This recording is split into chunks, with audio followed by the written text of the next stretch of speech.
സാധാരണ ഞാൻ ഉൾപ്പെടെ എല്ലാവരും വിശ്വസിച്ചുകൊണ്ടിരുന്നത്, ഒരു വലിയ പങ്കാളുകൾ വിശ്വസിച്ചുകൊണ്ടിരുന്നത്, മരിച്ചു കഴിഞ്ഞ ഉടനെ ഒരു താൽക്കാലികമായ സ്ഥലത്തേക്ക് പോകും, അവിടെ നിന്ന് പിന്നെ കർത്താവ് വരുമ്പോഴാണ് നമ്മൾ സ്വർഗത്തിലേക്ക് പോകുന്നതെന്നൊരു ചിന്തയായിരുന്നു എനിക്കെല്ലാം ഉണ്ടായിരുന്നത്.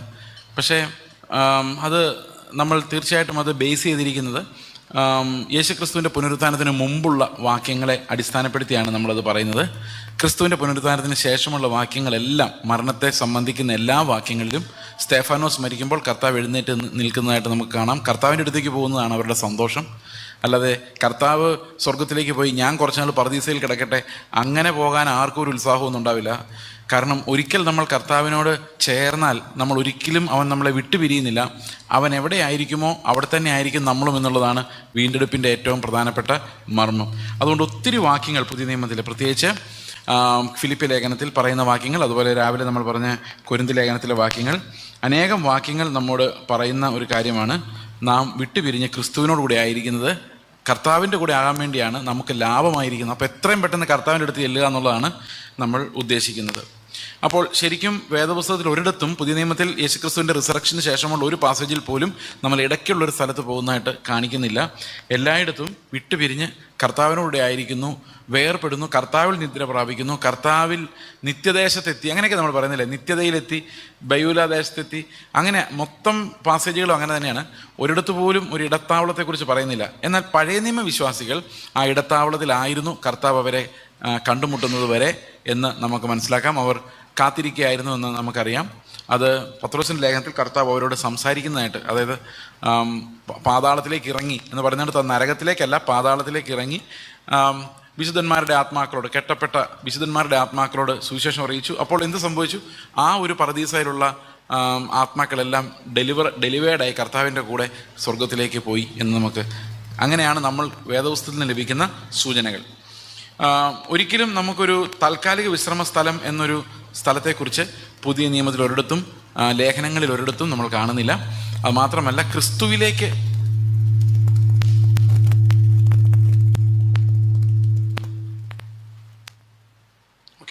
ക്രിസ്തുവിനോട് ചേരുക എന്നുള്ളതാണ് നമ്മുടെ ഏറ്റവും പ്രധാനപ്പെട്ട സന്തോഷം എന്ന് പറയുന്നത്. ഓക്കെ, അപ്പോൾ അത് മാത്രമല്ല, നമ്മൾ എബ്രായ ലേഖനം 12-ാം അധ്യായത്തിൻ്റെ 23-ാം വാക്യത്തിൽ ഒരു ഇത്തിരി കോംപ്ലിക്കേറ്റഡ് ആയിട്ട് തോന്നാവുന്ന ഒരു വാക്യമുണ്ട്. നമുക്ക് ആ വാക്യം ഒന്ന് വായിക്കാം. എബ്രായ ലേഖനം 12-ാം അധ്യായത്തിൻ്റെ 23-ാം വാക്യം ഞാൻ വായിക്കാം. വെയിറ്റ് ഞാൻ വായിക്കാം. 12:23. അപ്പോൾ അവിടെ 18-ാം വാക്യം മുതൽ പറയുകയാണ്, പഴയ നിയമത്തിൻ്റെ ചില സൂചനകൾ പറഞ്ഞിട്ട് അങ്ങനെയുള്ളൊരു സ്ഥലത്തേക്കല്ല. 22-ാം വാക്യം പറയുന്നു, പിന്നെയോ സിയോൻ പർവ്വതത്തിനും ജീവനുള്ള ദൈവത്തിൻ്റെ നഗരമായ സ്വർഗീയ യെരൂശലേമിനും അനേകായിരം ദൂതന്മാരുടെ സർവ്വസംഘത്തിനും സ്വർഗത്തിൽ പേരെഴുതിയിരിക്കുന്ന ആദിജാതന്മാരുടെ സഭയും എല്ലാവരുടെയും ദൈവമായ ന്യായാധിപതിക്കും സിദ്ധന്മാരായ നീതിമാന്മാരുടെ ആത്മാക്കൾക്കും പുതിയ നിയമത്തിലെ മധ്യസ്ഥനായ യേശുവിനും ഹാബേൽ രക്തത്തെക്കാൾ ഗുണകരമായി സംസാരിക്കുന്ന പുണ്യാഹ രക്തത്തിനും അടുക്കലേക്ക് അത്ര നിങ്ങൾ വന്നിരിക്കുന്നത്. അപ്പോൾ എറ്റേണിറ്റിയുടെ ഒരു പിക്ചറാണ് നമ്മളിവിടെ കാണിക്കുന്നത്. ആ യാഗം, കർത്താവിൻ്റെ യാഗം, നിത്യതയിലുള്ള യാഗം. അതപ്പോൾ പഴയ നിയമത്തിൽ നമ്മൾ കാണുന്ന ആദിജാതന്മാരുടെ കൂട്ടം, പിന്നെ രണ്ടാമത് വരുന്ന പുതിയ നിയമ ഉടമ്പടിയുടെ വരുന്ന നമ്മുടെ കൂട്ടം, മരിച്ചുപോയ നീതിമാന്മാരുടെ കൂട്ടം, അവരുടെ ആത്മാക്കൾ, ഇങ്ങനെ അനേകം ആളുകൾ. അപ്പം ഒരു കാര്യം നമ്മൾ മനസ്സിലാക്കേണ്ടത്, സഭായുഗം എന്ന് പറയുന്നത് നമ്മൾ യേശുക്രിസ്തുവിൻ്റെ മരണശേഷമാണ്, പെന്തക്കോസ് നാളിൽ തൊട്ടാണ് സഭ ആരംഭിക്കുന്നതെങ്കിലും നമ്മൾ എബ്രായ ലേഖനം വായിക്കുമ്പോൾ ആ ഒരു പിക്ചറല്ല കാണുന്നത്. എബ്രായ ലേഖനം വായിക്കുമ്പോൾ ആബേൽ മുതലുള്ള വലിയൊരു കൂട്ടം പഴയ നിയമ വിശ്വാസികളും ഭാഗികമായി കർത്താവിനെ അനുഗമിക്കുകയും അവരെല്ലാം വിശ്വാസത്താൽ രക്ഷപ്രാപിക്കുകയും ചെയ്തു എന്നാണ് നമ്മൾ വായിക്കുന്നത്. അപ്പോൾ ആദ്യം ഹാബേൽ മുതൽ നമുക്കറിയാം, ഹാബേലിൻ്റെ യാഗം എന്ന് പറയുന്നത് ശരിക്കും വിശ്വാസത്താലുള്ളൊരു യാഗമായിരുന്നു. പഴയ നിയമത്തിലെന്നല്ല, മോശയ്ക്ക് ശേഷമെന്നല്ല, മോശയ്ക്ക് മുൻപും ഒരു മനുഷ്യൻ പോലും ന്യായപ്രമാണത്താൽ നീതീകരിക്കപ്പെട്ടതായിട്ട് നമ്മൾ കാണുന്നില്ല. മോശെ എങ്ങനെയാണ് നീതീകരിക്കപ്പെട്ടത്? അവൻ മിസ്രൈമിൽ ഫറവോന്റെ പുത്രിയുടെ മകൻ എന്ന് വിളിക്കപ്പെടുന്നതിനേക്കാളും ക്രിസ്തുവിൻ്റെ നിന്ദ, കർത്താവിൻ്റെ ജനങ്ങളോടെ കഷ്ടം അനുഭവിക്കാൻ തിരഞ്ഞെടുത്തു. മിസ്രൈമിലെ സുഖഭോഗങ്ങളെക്കാളും അവൻ ക്രിസ്തുവിൻ്റെ നിന്ദ ഏറിയ ധനം എന്ന് കണ്ടുപിടിച്ചു. അപ്പോൾ മോശെ എങ്ങനെ നീതീകരിക്കപ്പെട്ടത്? ന്യായപ്രമാണത്താലല്ല, പിന്നെയോ വിശ്വാസത്താലാണെന്ന് എബ്രായ ലേഖനം പറയുന്നു. അതുപോലെ യാഗമർപ്പിക്കാൻ പോയ ഹാബേൽ യാഗമർപ്പിക്കാൻ പോയപ്പോൾ കായിനും ഹാബേലും യാഗമർപ്പിക്കാൻ പോയി. എന്നാൽ ഹാബേലിൻ്റെ യാഗം കർത്താവ് സ്വീകരിച്ചു. അതിൻ്റെ കാരണം ഹാബേൽ വിശ്വാസത്താൽ കായിൻ്റേതിനേക്കാളും ശ്രേഷ്ഠമായ ഒരു യാഗം കഴിച്ചു. എങ്ങനെയാണ് ഹാബേൽ വിശ്വാസത്താൽ കായിൻ്റേതിനേക്കാൾ ശ്രേഷ്ഠമായ ഒരു യാഗം കഴിച്ചത്? കായിൻ അവന് കിട്ടിയ ഏറ്റവും നല്ല മത്തങ്ങയും പടവലങ്ങയും ഇങ്ങനെ കൃഷിസാധനങ്ങൾ കൊണ്ടുവന്ന് കർത്താവിൻ്റെ അടുത്ത് അർപ്പിച്ചിട്ട് പറഞ്ഞു, ഇതാണ് എൻ്റെ ബെസ്റ്റ് എന്ന് പറഞ്ഞാൽ, നമ്മൾ ഇന്ന് ഈ കൺവെൻഷനിലൊക്കെ ആൾക്കാർ ചിലപ്പോൾ പറയല്ലേ, നിങ്ങളുടെ കയ്യിലുള്ള പേഴ്സ് എടുക്കുക, പേഴ്സിൽ ഏറ്റവും വലിയ പൈസ എടുക്കുക, ഏറ്റവും വലിയ നോട്ട് എടുക്കുക, അത് ദൈവത്തിന് കൊടുക്കുമെന്ന് പറയുന്നത്. അതാണ് കായിൻ. ഇപ്പം കായിൻ എപ്പോഴും നമ്മൾ ഏറ്റവും നല്ലത് ദൈവത്തിന് കൊടുക്കണം എന്നുള്ള പോയിന്റുകാരനാണ് കായിൻ. അപ്പോൾ അവൻ അതിൻ്റെ ഗമ ഒരിക്കലും പോകില്ല. ഈ പള്ളി പണിതയാൾ, അല്ലെങ്കിൽ എന്താ ഇതിലേറ്റവും കൂടുതൽ പൈസ ഇട്ടയാൾ എന്നൊക്കെ ഉള്ളിൽ തോന്നുന്നവരെയാണ് നമ്മൾ എന്ത് പറയുന്നത്, കായിൻ എന്ന് പറയുന്നത്. അതായത് അവരെന്തെങ്കിലും സൽപ്രവൃത്തി ചെയ്യും, ആ സൽപ്രവൃത്തിയുടെ ഭാരം അവരെ എന്താ പറയുന്നത്, ബലഹീനരാക്കി മാറ്റും. അവർ സ്വയം നീതിമാന്മാരെന്ന് വിചാരിക്കും. അവർ ദൈവത്തിന് അങ്ങോട്ട് കൊടുക്കുന്നവരാണ്. അതായത് പരീശനെ പോലെ, ഞാൻ ചെയ്തത് നോക്ക്, കണ്ടോ, എൻ്റെ ഏറ്റവും ബെസ്റ്റ് ഞാൻ ദൈവത്തിന് കൊടുത്തവനാണ്, എൻ്റെ യൗവനകാലം ആരോഗ്യം എല്ലാം ദൈവത്തിന് കൊടുത്തതാണ് എന്ന് പറയുന്ന ഒരു കൂട്ടരെയാണ്, അവരെയാണ് നമ്മൾ കായിൻ എന്ന് പറയുന്നത്. ഹാബേൽ എന്താ ചെയ്തത്? ഹാബേൽ ഏറ്റവും നല്ല ആടിനെ കൊണ്ടുവന്ന് കർത്താവിൻ്റെ മുമ്പിൽ നിർത്തിയിട്ട് പറഞ്ഞില്ല, ഇതാണ് എൻ്റെ ഏറ്റവും നല്ല ആട്, നീ എടുത്തോ എന്ന് പറഞ്ഞില്ല. എന്തോ ചെയ്ത് അതിനെ അറുത്ത് അതിൻ്റെ മേധസ് എടുത്ത് വെച്ച് വെളിയിലോട്ടു, എന്നിട്ട് ദൈവത്തെ ആരാധിച്ചു എന്ന് പറഞ്ഞു കഴിഞ്ഞാൽ അതിനർത്ഥം, ഞാൻ സൃഷ്ടിച്ച ഏറ്റവും നല്ലതിന് പോലും നിൻ്റെ മുമ്പിൽ നിൽക്കാനുള്ള യോഗ്യതയില്ല. അപ്പോൾ പേഴ്സിൽ നിന്ന് ഏറ്റവും വലിയ പൈസ എടുക്കുന്നയാളല്ല വിശ്വാസത്താൽ ജീവിക്കുന്നത്. ആ പേഴ്സ് എറിഞ്ഞു കളഞ്ഞിട്ട് ഇനി കർത്താവ് മതി എന്ന് പറയുന്നവനാണ് പുതിയ നിയമത്തിലെ വിശ്വാസത്താലുള്ള ലൈഫ് ജീവിക്കുന്നയാൾ. മനസ്സിലായോ എൻ്റെ വ്യത്യാസം എന്താണെന്ന്? വ്യത്യാസം മനസ്സിലായോ? അപ്പോൾ ഈ നമ്മൾ പഴയ നിയമ വിശുദ്ധന്മാരെ നോക്കിക്കഴിയുമ്പം അവിടെ ഒരു കായിൻ്റെ വഴിയും ഒരു ഹാബേലിൻ്റെ വഴിയും നമുക്ക് ഈ വെളിപ്പാട് പുസ്തകം വരെ കാണാൻ പറ്റും. അവിടെ കായിൻ്റെ വഴിയിലൂടെ വന്നവരെല്ലാം മനുഷ്യനിർമ്മിതമായ ബാബിലോൺ, മഹദിയാം ബാബിലോൺ എന്ന മർമ്മത്തിലേക്കും, ഹാബേലിൻ്റെ പരമ്പരകളിലൂടെ വരുന്ന വിശ്വാസത്താൽ ജീവിക്കുന്ന സകല മനുഷ്യരും സ്വർഗത്തിൽ നിന്ന് ഇറങ്ങി വന്ന ജെറുസലേം എന്ന പട്ടണത്തിലേക്ക്, ഈ രണ്ട് പട്ടണത്തിലേക്കുള്ള മാർച്ചാണ് വേദപുസ്തകത്തിൽ ഉൽപ്പത്തി മുതൽ വെളിപ്പാട് വരെ കാണുന്നത്. അപ്പോൾ അന്ന് മുതലുള്ള ആ മാർച്ചിനകത്ത് ഈ ഹാബേലിൻ്റെ ലീനിയേജ് എന്ന് പറയുന്നത് വിശ്വാസത്താലുള്ള ലീനിയേജാണ്. ആദമിൽ നമ്മൾ എല്ലാവരും പാപികളായിരുന്നു. We existed in Adam in the flesh. എന്നാൽ ക്രിസ്തുവിൽ നമ്മൾ വിശ്വാസത്താലുണ്ടായിരുന്നു. അപ്പോൾ ഫെയ്ത്ത് എന്ന് പറയുന്ന ആ സ്ട്രിങ്, ആ ഒരു ചരട്, ആ ചരടിലൂടെ കടന്നു പോകുന്ന ആൾക്കാരാണ് ഈ കർത്താവിൻ്റെ ജനം എന്ന് പറയുന്നത്. അവരാണ് അന്ത്യകാലത്ത് കർത്താവിൻ്റെ കൂട്ടം. അപ്പോൾ ഇവിടെ പറഞ്ഞു വരുന്ന വാക്യം എന്ന് വെച്ച് കഴിഞ്ഞാൽ, സഭ എന്ന് പറയുന്നത് ജീവിച്ചിരിക്കുന്നവരുടെയും മരിച്ചുപോയവരുടെയും സകലരുടെയും സംഘമാണ്. ഇപ്പം ഞാൻ മരിച്ചു പോയാലും ഞാൻ കർത്താവിൻ്റെ ശരീരം തന്നെയാണ്. പക്ഷെ ലോക്കൽ സഭയിൽ ഞാൻ ഭാഗമല്ല. ഇപ്പം ഞാൻ ഈ സഭയിൽ അംഗമാണെങ്കിൽ നിങ്ങൾക്ക് എന്നെ പിന്നെ വിളിക്കാൻ പറ്റത്തില്ല. കാരണം എന്താ? ലോക്കൽ സഭയിൽ നിന്ന് ഞാൻ പോയി, ബൈ ബൈ, നിങ്ങൾക്ക് എന്നെ കാണാൻ പറ്റത്തില്ല. എനിക്ക് നിങ്ങളെയും കാണാൻ പറ്റില്ല, എനിക്ക് നിങ്ങളുമായിട്ട് യാതൊരു ബന്ധവുമില്ല. പക്ഷേ കർത്താവ് വീണ്ടെടുത്ത, കർത്താവ് പണിതുകൊണ്ടിരിക്കുന്ന ആ വലിയ കെട്ടിടത്തിൽ കർത്താവിനെ എതിരേൽക്കാൻ പുറപ്പെടുന്ന ആ മണവാട്ടി സഭയിൽ ആ കർത്താവിനെ കാത്തിരിക്കുന്ന ആ സ്വർഗീയ മണവാട്ടിയുടെ ഭാഗമാണ് ഞാൻ അപ്പോഴും. മനസ്സിലായോ?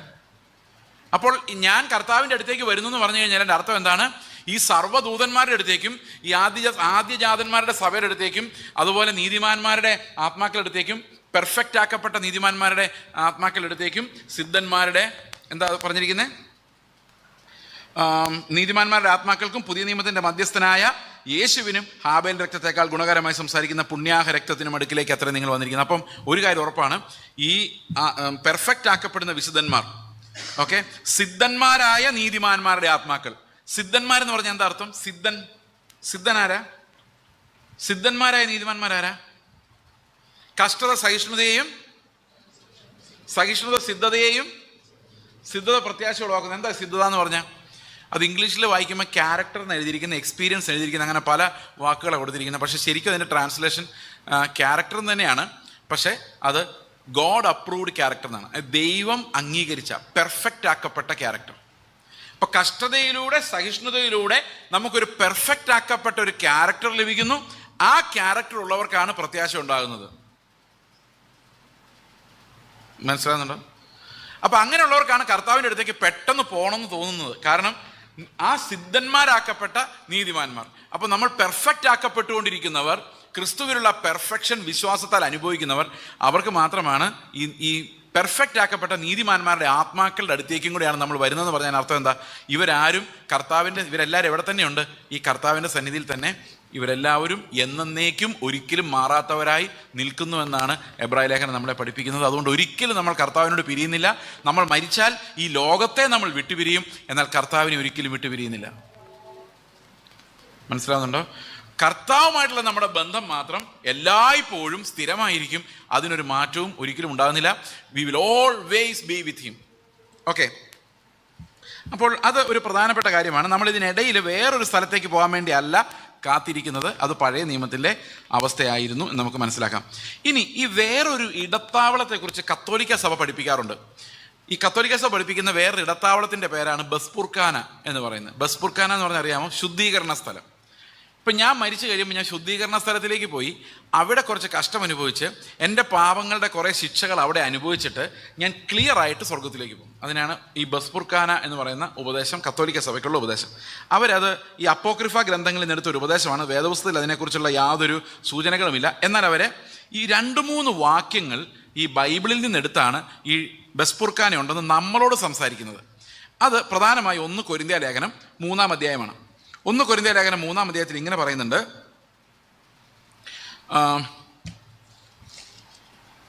ഒരു മിനിറ്റ്. 1 കൊരിന്ത്യ ലേഖനം 3-ാം അധ്യായത്തിൽ ഇങ്ങനെ പറയുന്നു, 12-ാം വാക്യം: ആ അടിസ്ഥാനത്തിന്മേൽ ആരെങ്കിലും പൊന്ന്, വെള്ളി, വിലയേറിയ കല്ല്, മരം, പുല്ല്, വൈക്കോൽ എന്നിവ പണിയുന്നുവെങ്കിൽ അവനവൻ്റെ പ്രവൃത്തി വെളിപ്പെട്ടു വരും. ആ ദിവസം അതിനെ വെളിവാക്കും. അത് തീയോടെ വെളിപ്പെട്ടു വരും. ഓരോരുത്തൻ്റെ പ്രവൃത്തി ഇന്ന വിധമെന്ന് തീ തന്നെ ശോധന ചെയ്യും. ഒരുത്തൻ പണിത പ്രവൃത്തി നിലനിൽക്കുമെങ്കിൽ അവന് പ്രതിഫലം കിട്ടും. ഒരുത്തൻ്റെ പ്രവൃത്തി വെന്തുപോയെങ്കിൽ അവന് ഛേദം വരും. താനോ രക്ഷിക്കപ്പെടും, എന്നാൽ തീയിൽ കൂടി എന്ന പോലെ അത്രേ. ഇതാണ് അവർ പറയുന്നത്.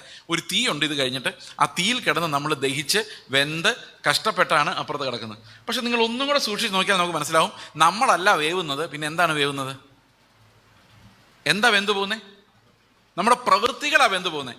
അത് തീയിലെ കടത്തി വിടുന്നത് പോലെ ഞാൻ രാവിലെ പറഞ്ഞോ എന്ന് എനിക്ക് ഓർമ്മയില്ല, നമ്മുടെ ഓരോ പ്രവൃത്തികളും എതിലെ കടത്തിവിടും? തീയിലൂടെ കടത്തിവിടും. തീയിലൂടെ കടത്തിവിടുമ്പോൾ അത് നിലനിൽക്കുമെങ്കിൽ അതിനർത്ഥം പൊന്നാണ്, അങ്ങനെ വിലയേറിയതാണ്. എന്നാൽ അത് നിലനിൽക്കുന്നില്ലെങ്കിൽ അതിനർത്ഥം എന്താണ്? അത് വെറും കടലാസാണ്, പുല്ലാണ്, വൈക്കോലാണ്. അപ്പം തീ എന്ന് പറയുന്നത് എന്തിനു വേണ്ടിയാണ്? നമ്മുടെ പ്രവൃത്തികളെ ടെസ്റ്റ് ചെയ്യാൻ വേണ്ടിയാണ്. ഇപ്പോൾ ഫോർ എക്സാമ്പിൾ, ഞാൻ ചെയ്യുന്ന ഒത്തിരി പ്രവൃത്തികൾ, അല്ലെങ്കിൽ ഉദാഹരണം പറഞ്ഞു കഴിഞ്ഞാൽ ഒത്തിരി പ്രവൃത്തികൾ എൻ്റെ ജഡത്തിലാണ് ചെയ്യുന്നത്. അപ്പോൾ അതെല്ലാം കത്തിപ്പോകും. ഓക്കെ, അതൊന്നും നിലനിൽക്കത്തില്ല. ആത്മാവിൽ ചെയ്യുന്ന ജീവനുള്ള പ്രവൃത്തികൾ മാത്രമേ നിലനിൽക്കുകയുള്ളൂ. ആ പ്രവൃത്തികൾക്ക് മാത്രമേ വിലയുള്ളൂ. നമ്മൾ പ്രാർത്ഥിച്ച് ഒത്തിരി കാര്യങ്ങൾ നേടുന്നില്ല, എല്ലാം കത്തിപ്പോകുന്ന കാര്യങ്ങളാണ്. ഒന്നും ആ തീയുടെ ശോധനയെ പിടിച്ചു നിർത്താൻ പറ്റുന്ന ഒന്നും നമ്മൾ നേടുന്നില്ല. ഇവിടെ പ്രാർത്ഥിച്ച് നമ്മളെല്ലാം കത്തിപ്പോകുന്ന സാധനങ്ങളാണ്. കാറ് മേടിച്ച് പ്രാർത്ഥിച്ച് കാറ് മേടിച്ച് പാസ്റ്ററെ വിളിപ്പിച്ച് ബ്ലസ് ചെയ്യിപ്പിച്ച കാറാണ്. പക്ഷെ തീക്കകത്തോടെ അപ്പുറത്ത് കിടക്കുകയില്ല. ആ കാർ ഓടിച്ചുകൊണ്ട് അപ്പുറത്തോട്ട് പോകാൻ പറ്റുമോ? പോകാൻ പറ്റില്ല. അതെല്ലാം കത്തിപ്പോവും. നമ്മുടെ പ്രവൃത്തികൾ. ഓക്കെ, നമ്മൾ സുവിശേഷം പറഞ്ഞ് നേരായ സുവിശേഷം അല്ല പറഞ്ഞെന്ന് വിചാരിച്ചോ, ഒത്തിരി പേരെ സഭയിൽ കൂട്ടി, പക്ഷെ അതെല്ലാം ഈ തീക്ക് അപ്പുറത്തേക്ക് കിടക്കുകയില്ല. തീക്ക് അപ്പുറത്തേക്ക് കിടക്കണമെങ്കിൽ എന്ത് സംഭവിക്കണം? ഉയരത്തിൽ നിന്ന് നിത്യജീവൻ പ്രാപിക്കണം. നിത്യജീവൻ പ്രാപിച്ചാൽ മാത്രമേ നിലനിൽക്കുന്ന ആത്മാക്കൾ ഉണ്ടാവുകയുള്ളൂ. ഞാനൊരു ദിവസം ഇങ്ങനെ പ്രാർത്ഥിച്ചുകൊണ്ടിരുന്നപ്പോൾ എബ്രായ ലേഖനം 6-ാം അധ്യായത്തിലെ ഒരു വാക്യമുണ്ട്. എബ്രായ ലേഖനം 6-ാം അധ്യായം എങ്ങനെ തുടങ്ങുന്നത്? അതുകൊണ്ട് നിർജീവ പ്രവൃത്തികൾ എന്നുള്ള മാനസാന്തരം, ദൈവത്തെങ്കിലെ വിശ്വാസം, അല്ലേ? അപ്പൊ നിർജീവ പ്രവൃത്തികൾ എന്നുള്ള മാനസാന്തരം എന്ന് പറഞ്ഞാൽ എന്താ അർത്ഥം? കായിന്റെ പ്രവൃത്തി ഒരു നിർജീവ പ്രവൃത്തിയായിരുന്നു. അതിന്റെ കാരണം എന്താ? ജീവൻ എന്ന് പറയുന്ന ക്രിസ്തുവാ. എൻ്റെ ഉള്ളിൽ എൻ്റെ പകരക്കാരനായി ക്രിസ്തു, ഞാനല്ല ക്രിസ്തു അത്രേ എന്ന വിശ്വാസത്താൽ ഞാൻ ചെയ്യുന്ന പ്രവൃത്തികൾക്ക് മാത്രമേ ജീവനുള്ളൂ. വിശ്വാസം കൂടാതെ ഞാൻ ചെയ്യുന്ന പ്രവൃത്തികളെല്ലാം ജീവനില്ലാത്ത പ്രവൃത്തികളാണ്. മനസ്സിലായോ? ഒരു ഉദാഹരണം പറഞ്ഞാൽ, നിങ്ങൾ ഒരു മരുമകളുടെ കഥ എടുത്തു. അതാണല്ലോ ലോകത്തിലെ സ്റ്റാൻഡേർഡ് വഴക്ക്. മരുമകളും അമ്മായിയും തമ്മിലുള്ള വഴക്കാണ് ലോകത്തിലെ ഒന്നാമത്തെ അവസാനത്തെയുമായ വഴക്ക്. അപ്പോൾ ഈ മരുമകൾക്ക് അമ്മായിയമ്മയെ സ്നേഹിക്കണം എന്ന് ആഗ്രഹമുണ്ട്. ഞാൻ കുറേ പേരെ കൗൺസിൽ ചെയ്തിട്ടുണ്ട്, ഒരു രക്ഷയില്ല. ലോകത്തിൽ രക്ഷയില്ലാത്തൊരു ബന്ധം എന്ന് പറയുന്നത് അമ്മായിമ്മയുടെ. അതിൻ്റെ കാരണം എന്ന് വെച്ചാൽ ലോകത്തിലൊരു അമ്മായിമ്മയ്ക്ക് അറിയത്തില്ല അവർ പോരെടുക്കുക എന്നുള്ള കാര്യം. അതാണ് അതിൻ്റെ പ്രശ്നം. എന്നാൽ മരുമകൾക്ക് എല്ലാം പോരാ, അമ്മായിമ്മ നോക്കുന്ന പോലും പോരാ. പക്ഷെ അമ്മായിമ്മ എങ്ങനെ നോക്കിയിട്ട് ഇത് പോരാ എന്ന് മനസ്സിലാകുന്നില്ല. ഇതാണ് ഇവരുടെ ഏറ്റവും വലിയ കോൺഫ്ലിക്റ്റ്. അതുകൊണ്ട് കൗൺസിൽ ചെയ്യാന്ന് പറയുന്നത് അസാധ്യം ഏകദേശം. കാരണം അമ്മായിമ്മ പറഞ്ഞു, ഞാൻ എന്ത് പോരാ എടുത്ത, ഞാൻ അവരെ നന്നായി വരാൻ വേണ്ടി കറക്റ്റ് ചെയ്തെന്ന് പറയുന്നു. ഓക്കെ, എന്തെങ്കിലും ആട്ടെ. അപ്പോൾ ഈ മരുമകൾ തീരുമാനിക്കുകയാണ്, പ്രസംഗമൊക്കെ ആയിട്ട് കർത്തൃമേശയൊക്കെ എടുത്തിട്ട്, ഇന്ന് മുതൽ ഞാൻ സ്നേഹിക്കാൻ പോവാം. അപ്പം അമ്മേ ചായ വേണോ എന്ന് ചോദിക്കും. അതിനകത്ത് ഒരു അഭിനയം ഉണ്ടെന്നുള്ള കാര്യം അമ്മയ്ക്ക് അപ്പം തന്നെ മനസ്സിലാവും. കാരണം നമുക്ക് നിർജീവ പ്രവൃത്തി മാത്രം ഉണ്ടാക്കാൻ അറിയത്തുള്ളൂ. കാരണം നമ്മുടെ ഹോർമോണുകളിൽ സ്നേഹം ഉണ്ടാക്കാനുള്ളതൊന്നും വരികയില്ല. കാരണം ഈ സ്നേഹം പ്രൊഡ്യൂസ് ചെയ്യാനുള്ള കഴിവ് നമുക്കില്ല. നമുക്ക് സഹോദരപ്രീതി ഉണ്ടാക്കാൻ പറ്റും, നമുക്ക് മറ്റ് പലതരത്തിലുള്ള ഈ ഇഷ്ടങ്ങൾ ഉണ്ടാക്കാൻ പറ്റും. പക്ഷെ സ്നേഹം ഉണ്ടാക്കണമെങ്കിൽ ആത്മാവ് വരണം, ക്രിസ്തു നമ്മിൽ വസിക്കണം. ക്രിസ്തു നമ്മിൽ വസിച്ചാൽ മാത്രമേ ശരിക്കും സ്നേഹം ഉള്ളൂ. ബാക്കി പ്രവൃത്തികളെല്ലാം നിർജീവ പ്രവൃത്തികളാണ്, നമ്മൾ ആളുകളെ പ്രസാദിപ്പിക്കാൻ വേണ്ടി ചെയ്യും. അപ്പോൾ നമ്മുടെ ഈ ജഡത്തിൽ നിന്ന് അങ്ങനത്തെ പ്രവൃത്തികളെ വരുള്ളൂ. അപ്പോൾ ഇതെല്ലാം നിർജീവ പ്രവൃത്തികൾ. അപ്പോൾ ഇതെല്ലാം കത്തിപ്പോവുള്ളൂ. അമ്മയ്ക്ക് ചായ കൊടുത്ത് ഒന്നും നിലനിൽക്കുകയില്ല. കാരണം ഇത് അകത്ത് എന്തില്ലായിരുന്നു? സ്നേഹമില്ലായിരുന്നു. അത് തീയിലൂടെ പോകുമ്പോൾ ശോധന ചെയ്യല, ശോധന നിൽക്കത്തില്ല. തീ വേറെ എന്തെങ്കിലും വരണ്ട, അമ്മായിമ്മയുടെ തലേന്ന് തന്നെ വന്നാൽ മതി. അമ്മ പറയും നിൻ്റെ അഭിനയമൊക്കെ എനിക്ക് മനസ്സിലായി എന്ന് പറഞ്ഞെന്ന് വിചാരിച്ചോ ഈ ചായ ആയിട്ട് ചെല്ലുമ്പോൾ. അപ്പം അറിയാം ഇത് ശരിക്കുമുള്ള സ്നേഹമായിരുന്നോ അല്ലയോ എന്നുള്ള കാര്യം. മനസ്സിലായോ? ഇത് ഭയങ്കര ട്രിക്കിയാണ്. ഒരു മനുഷ്യൻ ഒരിക്കലും നന്നാവാൻ പറ്റത്തില്ല. അതുകൊണ്ട് അവൻ എപ്പോഴും എന്താ പ്രൊഡ്യൂസ് ചെയ്യുന്നത്? നിർജീവ പ്രവൃത്തികളാണ് പ്രൊഡ്യൂസ്. അപ്പം ഞാൻ പറയും ഞാൻ അത്രയും ക്ഷമിച്ചതല്ലേ, സഹിച്ചതല്ലേ, ഞാൻ അതെല്ലാം വിട്ടിട്ട് ഇറങ്ങി വന്നതല്ലേ എന്നൊക്കെ ചോദിച്ചിട്ട് കാര്യമില്ല. കാരണം ഇതെല്ലാം നിർജീവ പ്രവൃത്തികളായി അവസാനം കത്തിപ്പോവുള്ളൂ. നിലനിൽക്കുന്ന ഫലം എന്ന് പറയുന്നത് ക്രിസ്തു നമ്മിൽ വസിച്ചാൽ മാത്രമേ ഉണ്ടാവുള്ളൂ. അതുകൊണ്ടാണ് കർത്താവ് പറഞ്ഞു എന്നെ കൂടാതെ നിങ്ങൾക്ക് ഒന്നും ചെയ്യാൻ പറ്റില്ല. നിങ്ങൾ എന്നിലും എൻ്റെ വചനം നിങ്ങളിലും വസിച്ചാൽ മാത്രമേ നിങ്ങൾ ഫലം കായ്ക്കുള്ളൂ. കൊമ്പിൽ വസിച്ചിട്ടല്ലാതെ മുന്തിരിവള്ളി വസിച്ചിട്ടില്ല അതിന് കൊമ്പിന് ഫലം കൊടുക്കാൻ സാധിക്കില്ല. അപ്പൊ നിർജീവ പ്രവൃത്തികളെല്ലാം എന്ത് ചെയ്യും? പരിശോധിക്കപ്പെടുമ്പോൾ എല്ലാം കത്തിപ്പോവും. ഇതവിടെ പറഞ്ഞേക്കുന്നത്. അല്ല നമ്മളെ ഇട്ട് കത്തിക്കുന്ന കാര്യമല്ല പറഞ്ഞിരിക്കുന്നത്. നമുക്ക് പ്രതിഫലം ഒന്നും ഉണ്ടാവില്ല. അതിൻ്റെ കാര്യം നമ്മൾ ചെയ്ത എല്ലാം നിർജീവ പ്രവൃത്തികൾ. ഇത് ഒരു വലിയ സ്റ്റാൻഡേർഡ് നിർജീവ പ്രവൃത്തിയാണ്. ജൂൺ മാസം ആകുമ്പം പിള്ളേർക്ക് ബാഗും കുടയും മേടിച്ചു കൊടുക്കുന്ന നിർജീവ പ്രവൃത്തി. എന്താ പുസ്തകം, ബാഗ്, കുട. എനിക്ക് സത്യം പറഞ്ഞാൽ ഭയങ്കര വിഷമം തോന്നിയിരുന്നു. കാരണം നമ്മളൊരു ചർച്ചയിൽ ഇങ്ങനെ ഇരിക്കുന്നു, PYPയോ CVMോ എന്തെങ്കിലുമൊക്കെ ആയിരിക്കും സംഘടന ഓർഗനൈസ് ചെയ്യുന്നത്. എന്തെങ്കിലും ചെയ്യണമല്ലോ എന്ന് വിചാരിച്ചിട്ടാണ്. അപ്പോൾ പാവപ്പെട്ട കുട്ടികളെല്ലാം ഫ്രണ്ടിൽ വന്നിരിക്കുന്നു, പണക്കാരുടെ പിള്ളേരും ഇരിക്കുന്നു, പാവപ്പെട്ടവൻ്റെ പിള്ളേരും ഇരിക്കുന്നു. അപ്പോൾ ഉടനെ പാവപ്പെട്ടവരുടെ പിള്ളേരുടെ പേര് വിളിക്കുന്നു, ഇന്ന ബാഗ് ഫോട്ടോ എടുക്കുന്നു, ഇന്ന ബാഗ് ഫോട്ടോ എടുക്കുന്നു. ഇവൻ ബാഗ് മേടിക്കുന്ന ഫോട്ടോ ഒന്നും അല്ലെങ്കിൽ നമ്മുടെ മാസികയിലെങ്കിലും ഇടുന്നു, അല്ലെങ്കിൽ നമ്മൾ ഫയലിലെങ്കിലും സൂക്ഷിക്കുന്നു. ഇപ്പുറത്തെ പയ്യൻ്റെ അപ്പനായിരിക്കും ഈ ബാഗ് മേടിച്ചു കൊടുത്തത്, അവൻ്റെ കൂടെ ഇരുന്നായിരിക്കും ഇവൻ പഠിക്കുന്നത്. ഇവൻ അപമാനിതനായി അവൻ എൻ്റെ അപ്പന് കഴിവില്ല എന്ന് വിചാരിച്ച് അവൻ സ്വയം നിന്ദിച്ച് ദാരിദ്ര്യത്തെ പഴിച്ചുകൊണ്ട് പോകും. എന്നാൽ നിങ്ങൾക്ക് യഥാർത്ഥത്തിൽ ആ കൊച്ചിനോട് സ്നേഹം ഉണ്ടെങ്കിൽ ഈ അപ്പനോ അമ്മയോ ഒന്നും കാണിക്കാതെ ആ അപ്പനെ വിളിച്ചിട്ട് ഇന്ന് മോൻ എന്തെങ്കിലും മേടിച്ചു കൊടുക്കുമെന്ന് പറഞ്ഞ് മറ്റേ കൈ അറിയാതെ ആ പൈസ കൊടുക്കുവാണെങ്കിൽ നമുക്ക് പറയാം സ്നേഹമാണെന്ന് പറയാം. അതിനകത്തൊരു ജീവനുണ്ട് അല്ലേ? ഞാൻ പറഞ്ഞത് സമ്മതിച്ചോ? നിങ്ങൾ സമ്മതിക്കണ്ട, നിങ്ങൾ സമ്മതിക്കണമെന്നൊരു നിർബന്ധമില്ല. പക്ഷേ ഈ പരസ്യമായിട്ട് ചെയ്യുന്ന സൽപ്രവൃത്തികളെല്ലാം എന്താണ്? ഈ മനുഷ്യരെ കാണിക്കാൻ ചെയ്യുന്ന നിർജീവ പ്രവൃത്തികളാണ്. കേൾപ്പാൻ ചെവിയുള്ളവൻ മാത്രം കേൾക്കട്ടെ. ഓക്കെ, അപ്പോൾ ഇത് ബസ്പുർഖാനയുടെ ഉപദേശമല്ല, നമ്മുടെ വിശുദ്ധീകരണത്തെ സംബന്ധിക്കുന്ന ഉപദേശമാണ് ഈ പറയുന്ന വാക്യങ്ങൾ എന്ന് നമുക്ക് മനസ്സിലാക്കാം. ഓക്കെ, അപ്പോൾ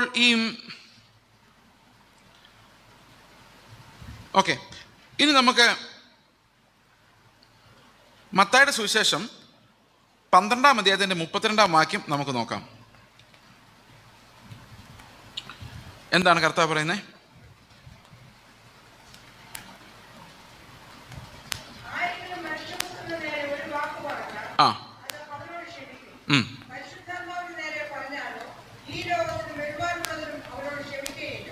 ഈ ലോകത്തിലും വരുവാനുള്ള ലോകത്തിലും അവനോട് ക്ഷമിക്കില്ല. അപ്പം വരുവാനുള്ള ലോകത്ത് ക്ഷമിക്കാൻ ഒരു സാധ്യത ഉണ്ടോ? അപ്പൊ കർത്താവ് പറഞ്ഞേക്കുന്ന അവനോട് ഈ ലോകത്തിൽ ക്ഷമിക്കില്ല, വരാനുള്ള ലോകത്തിൽ ക്ഷമിക്കില്ല എന്ന് പറഞ്ഞാൽ അർത്ഥം എന്താ? അപ്പൊ വരാനുള്ള ഒരു ലോകത്തിൽ പാപക്ഷമ കിട്ടാനുള്ള ഒരു സാധ്യത ഉണ്ടെന്നല്ലേ തോന്നുന്നത്? ഇതും ഈ കത്തോലിക്കൽ എടുത്ത് പറയുന്നൊരു ഭാഗമാണ്. അവിടെ ചെന്ന് കഴിയുമ്പം അടുത്ത ഒരു ലോകമുണ്ട്, അവിടെ ചില പാപങ്ങൾ അവിടെ ക്ഷമിക്കപ്പെടും. പരിശുദ്ധാത്മാവിനെതിരെ പറഞ്ഞു കഴിഞ്ഞാൽ അത് ജീവിതത്തിൽ ഒരിക്കലും ക്ഷമിക്കപ്പെടുകയില്ല. എന്നാൽ ഇവിടെ പറഞ്ഞിരിക്കുന്നത് കർത്താവ് ഒരു ആമേൻ ഞാൻ നിങ്ങളോട് പറയുന്ന ഒരു എംഫസൈസിങ് പോയിന്റ് മാത്രമാണ് പറഞ്ഞിരിക്കുന്നത്. എന്ന് പറഞ്ഞാൽ അതിനർത്ഥം എന്താണെന്ന് വെച്ച് കഴിഞ്ഞാൽ ഇവിടെ ഈ ലോകം സമയത്തിനകത്താണ്. സമയത്തിനകത്തുള്ള ഈ താൽക്കാലികമായ ടൈമിൽ ഇതിനൊരു ക്ഷമയില്ല എന്ന് മാത്രമല്ല, എറ്റേണലി നോക്കിക്കഴിഞ്ഞാൽ അത് എന്നേക്കുമായുള്ളൊരു പാപമായി രേഖപ്പെടുത്തി കഴിഞ്ഞു എന്നാണ് അതിനർത്ഥം. അതായത് there is no remission for that sin in the eternal perspective. അപ്പോൾ പരിശുദ്ധാത്മാവിനെതിരെയുള്ള പാപത്തെ നമുക്ക് വേണമെങ്കിൽ മരണകരമായ പാപം എന്ന് വിശേഷിപ്പിക്കാം. മരണകരമായ പാപം എന്താണെന്ന് ഞാൻ പറയാം, അങ്ങോട്ട് നമുക്ക് വരാം. ഓക്കെ, ഇങ്ങനെയുള്ള ചില പാസേജസ് വെച്ചാണ് അവർ അത് പറയുന്നത്. ഓക്കെ, എന്നാൽ നമുക്ക് വേദപുസ്തകത്തിൽ നിന്ന് വളരെ വ്യക്തമായിട്ട് മനസ്സിലാവുന്ന ഒരു കാര്യമാണ്, കർത്താവിൻ്റെ അടുത്തേക്ക് ആണ് നമ്മൾ പോകുന്നത്. നമ്മൾ തന്നെയുമല്ല, കർത്താവ് നമ്മളെ രക്ഷിച്ചു പൂർണ്ണമായിട്ടും വിശുദ്ധീകരിച്ച് കഴിഞ്ഞിട്ട് വീണ്ടും ബസ്പുർഖാനയിൽ പോയി ഒരു ശുദ്ധീകരണോടെ കഴിയണമെന്ന് പറഞ്ഞാൽ അർത്ഥം എന്താ? യേശു ക്രിസ്തുവിൻ്റെ രക്തം എന്നെ ശുദ്ധീകരിക്കാൻ മതിയായതല്ലായിരുന്നു, അതിൻ്റെ കൂടെ ഞാൻ എൻ്റെ ഒരു സഫറിങ്ങും കൂടെ ആഡ് ചെയ്യണം, എങ്കിൽ മാത്രമേ ഞാൻ ശുദ്ധീകരിക്കപ്പെടുള്ളൂ എന്നല്ല അതിൻ്റെ അർത്ഥം. അപ്പോൾ കർത്താവിൻ്റെ രക്തത്തെ അവരെന്താ ചെയ്യുന്നത്? അപൂർണമായും മലിനമായും എണ്ണുകയാണ് ചെയ്യുന്നത്. നമ്മെ പൂർണ്ണമായും രക്ഷിക്കാൻ അവൻ്റെ രക്തത്തിന് കഴിവുണ്ട്. അവൻ്റെ രക്തം സകല പാപവും പോക്കി നമ്മെ ശുദ്ധീകരിക്കുന്നു. ആ ശുദ്ധീകരണത്തിനായി നമ്മുടെ ഒരു പ്രവൃത്തിയും കൂടെ ആഡ് ചെയ്യണം എന്ന് പറഞ്ഞു കഴിഞ്ഞാൽ അതിൻ്റെ അർത്ഥം ആ രക്തം നമുക്ക് മതിയാകുന്നില്ല എന്നാണ് അതിനർത്ഥം. അതുകൊണ്ട് കത്തോലിക്കരുടെ ഈ ശുദ്ധീകരണ സ്ഥലം എന്ന ഉപദേശം നമുക്ക് വളരെ എളുപ്പത്തിൽ തള്ളിക്കളയാം. എന്നാൽ വേറൊരു സാധനമുണ്ട്, അതിൻ്റെ പേരാണ് ഈ സോൾ സ്ലീപ്പ് എന്ന് പറയുന്ന ഡോക്ടറിൻ. ഓക്കെ, ഈ സോൾ സ്ലീപ്പ് എന്ന് പറഞ്ഞാൽ എന്താ അർത്ഥം?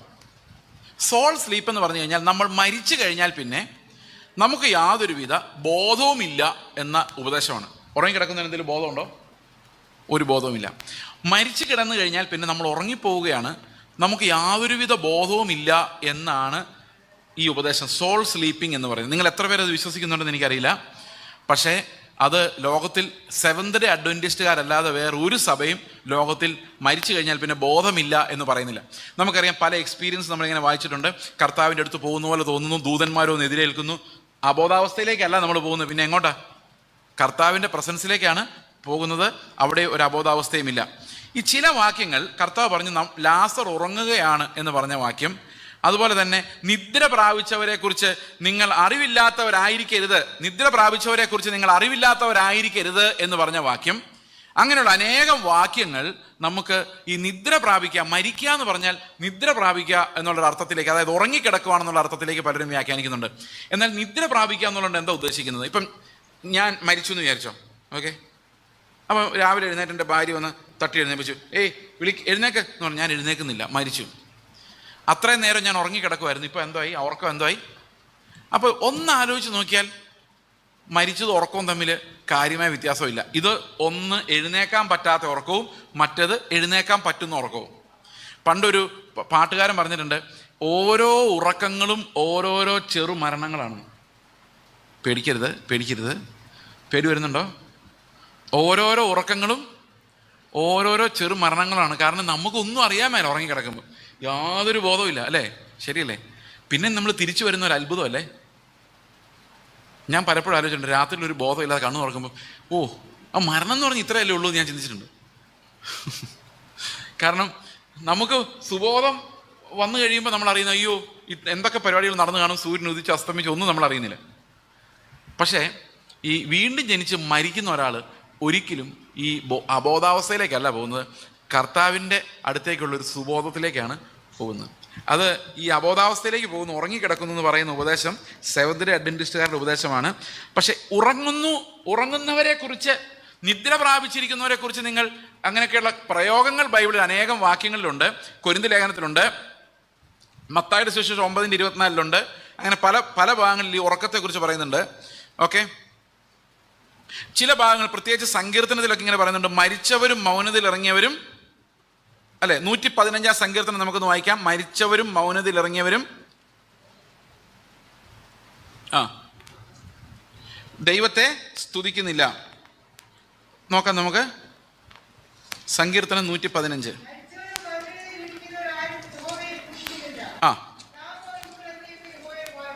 അതെന്ത് കളിയത്? മരിച്ചവരും മൗനതയിൽ ഇറങ്ങിയവരും എന്ത് ചെയ്യുന്നില്ല? ദൈവത്തെ സ്തുതിക്കുന്നില്ല. അടുത്ത വാക്യം എന്താ പറയുന്നത്? നാമോ ഇന്നു മുതൽ എന്നേക്കും യഹോവയെ വാഴ്ത്തും. അപ്പൊ മരിച്ചു പോയവരാരാ? ഒന്നുകൂടെ വായിച്ചു നോക്കി. മരിച്ചവരും മൗനതയിൽ ഇറങ്ങിയവരും എന്ത് ചെയ്യുന്നില്ല? അപ്പൊ ഞാനോ മരിക്കുന്നത് വരെ യഹോവയെ സ്തുതിക്കുന്നാണോ? എന്താ എഴുതിയേക്കുന്നേ? ഇന്നു മുതൽ എന്നേക്കും, ഫോർ എവർ എന്നാ ഇംഗ്ലീഷ് എഴുതിയിരിക്കുന്ന. ഫോർ എവർ, അൺസീസിങ് പ്രൈസ്, ഒരിക്കലും അവസാനിക്കാത്ത സ്തുതി ഞാൻ അവന് കരയറ്റുന്ന. അങ്ങനെയാണ് ഈ പ്രവാചകന്മാരുടെ ഭാഷ. പൂർണ്ണമായിട്ടും പറയുകയില്ല അല്ലേ, പക്ഷെ അത് നിഴലുകളായി മർമ്മങ്ങളായിട്ടാണ് പഴയ നിയമത്തിൽ കിടക്കുന്നത്. അവിടെ പറയുന്നു ഒരിക്കലും, അതിൻ്റെ ട്രാൻസ്ലേഷൻ ഇങ്ങനെയാണ്: ഒരിക്കലും എത്ര വർഷങ്ങൾ കഴിഞ്ഞാലും നിത്യതയോളം അവൻ്റെ സ്തുതി എൻ്റെ നാവിൽ നിന്ന് പോവുകയില്ലെന്നാണ്. That means no one can remove the praise from my lips എന്നാണ്. അതെന്നും. അപ്പം മരിച്ചവരെന്ന് പറഞ്ഞാൽ ആരാ? നിത്യമരണത്തിലേക്ക് പോയവർ, മൗനതയിൽ ഇറങ്ങിയവർ. അവർക്ക് ദൈവത്തെ സ്തുതിക്കാൻ കഴിയില്ല. എന്നാൽ നമ്മൾ അങ്ങനെയല്ല. നമ്മളോ എന്നേക്കും അവനെ സ്തുതിക്കും. ഓക്കെ, 115 സങ്കീർത്തനമാണ് അല്ലേ? ഓക്കെ, 17 വാക്യം നമുക്കൊന്നുകൂടെ വായിക്കാം. മരിച്ചവരും മൗനതയിലിറങ്ങിയവരും ആരും യഹോവയെ സ്തുതിക്കുന്നില്ല. നാമോ ഇന്നു മുതൽ എന്നേക്കും യഹോവയെ വാഴ്ത്തും. We will worship him for ever, we will price him for ever and ever, ever more, എന്നേക്കും. അപ്പോൾ അതിനർത്ഥം എന്താണെന്ന് വെച്ച് കഴിഞ്ഞാൽ, പഴയ നിയമം അനുസരിച്ച് നമ്മൾ നോക്കിക്കഴിഞ്ഞാൽ മരിച്ചു കഴിഞ്ഞാൽ, കാരണം വാഗ്ദത്തമില്ല. പഴയ നിയമത്തിൽ ഒരിടത്തും നിന്നെ സ്വർഗത്തിൽ കൊണ്ടുപോകുന്നുള്ളൊരു വാഗ്ദത്തമില്ല. അത് നിഴലായിട്ടാണ് അടങ്ങിയിരിക്കുന്നത്. ഒറ്റ നോട്ടത്തിൽ കണ്ടാൽ മനസ്സിലാവില്ല. എന്നാൽ പുതിയ നിയമത്തിൽ വരുമ്പോഴാണ് ആ പൊരുൾ മനസ്സിലാകുന്നത്. ഞാൻ ഒരിക്കലും ഈ സ്തുതി നിർത്തുന്നില്ല. നിങ്ങൾക്കറിയാമോ, മരിച്ചവരും മൗനതയിൽ ഇറങ്ങിയവരും ദൈവത്തെ സ്തുതിക്കുന്നില്ല എന്ന് പറഞ്ഞ് സദൂക്യർ വന്ന് കർത്താവിനോട് ചോദിച്ചു.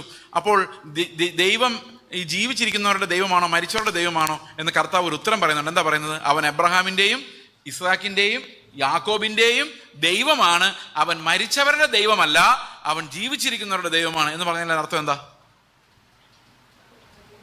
കർത്താവ് എബ്രഹാമിൻ്റെയും ഇസ്ഹാക്കിൻ്റെയും യാക്കോബിൻ്റെയും ദൈവമാണ്. Point number 1. അവൻ മരിച്ചവരുടെ ദൈവമല്ല, ജീവിച്ചിരിക്കുന്നവരുടെ ദൈവമാണ്. അപ്പൊ അതിനർത്ഥം എന്താ? പറ. എബ്രഹാമും ഇസ്ഹാക്കും യാക്കോബും മരിച്ചു പോയവരായിട്ടല്ല എണ്ണിയേക്കുന്നത്, ജീവിച്ചിരിക്കുന്നവരായിട്ടാണ് എണ്ണിയിരിക്കുന്നത്. അതുകൊണ്ടാണ് കർത്താവ് പറഞ്ഞത്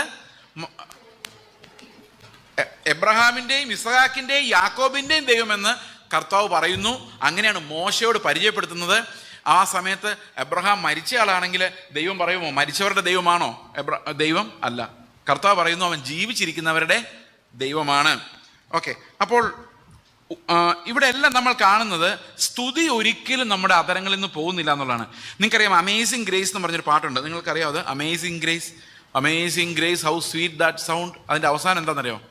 നമ്മൾ അവിടെ ചെന്ന് 1000 വർഷങ്ങൾ കടന്നു പോയാലും നമ്മൾ സ്തുതിക്കാൻ തുടങ്ങിയപ്പോൾ എത്ര കാലം ബാക്കിയുണ്ടായിരുന്നോ അത്രയും കാലം തന്നെ അപ്പോഴും ബാക്കിയുണ്ട്. That means we will never stop pricing him. അതായത് നമ്മൾ ഇന്ന് തുടങ്ങിയ ആ സ്തുതി ഓരോ ദിവസം ചെല്ലും തോറും സ്തുതിക്കാനുള്ള ദിവസങ്ങളുടെ എണ്ണം കുറഞ്ഞു കുറഞ്ഞു വരുമല്ല, അത് അങ്ങനെ തന്നെ നിൽക്കുക. കാരണം ആ ഡേയ്സിന് എണ്ണമില്ല. We will always praise him. അതിനിടയിൽ കുറേ നാൾ വീണ്ടും ജനിച്ച എന്നെ കുറേ നാൾ നീ ഉറങ്ങിക്കിടന്ന് എന്നെ സ്തുതിക്കേണ്ടെന്ന് കർത്താവ് പറയില്ല. കാരണം we will always be singing his praise. Okay, ഇനിയും അനേകം വാക്യങ്ങൾ നമ്മൾ ഉറങ്ങുന്നില്ല എന്നുള്ളതിന് അനേകം വാക്യങ്ങളുണ്ട്. നമുക്ക് ഓരോന്നോരോന്നായിട്ട് ചിന്തിക്കാം. 2 കൊരിന്ത്യർ ലേഖനം 5:8 നമ്മൾ വായിച്ചതാണോ? 2 കൊരിന്ത്യർ ലേഖനം 5:8 വായിച്ചതാ അല്ലേ? വായിച്ചതാ. ഓക്കെ, എന്താണത്? വിട്ടുപിരിഞ്ഞ് ക്രിസ്തുവിനോട് കൂടെ ഇരിക്കുന്നത് നമുക്ക് ഏറ്റവും നല്ലത്. ഓക്കെ, ഇനി വെളിപ്പാട് പുസ്തകം 6-ാം അധ്യായത്തിൻ്റെ 9-ഉം 10-ഉം വാക്യങ്ങൾ.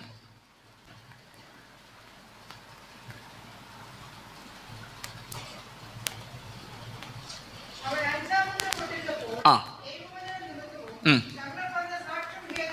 ആ ആ ആ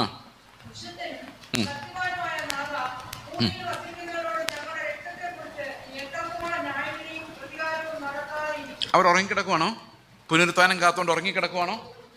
അല്ല. അടുത്ത നോക്കിയേ, ഇനി 7-ന്റെ 9, 10. ആ ആ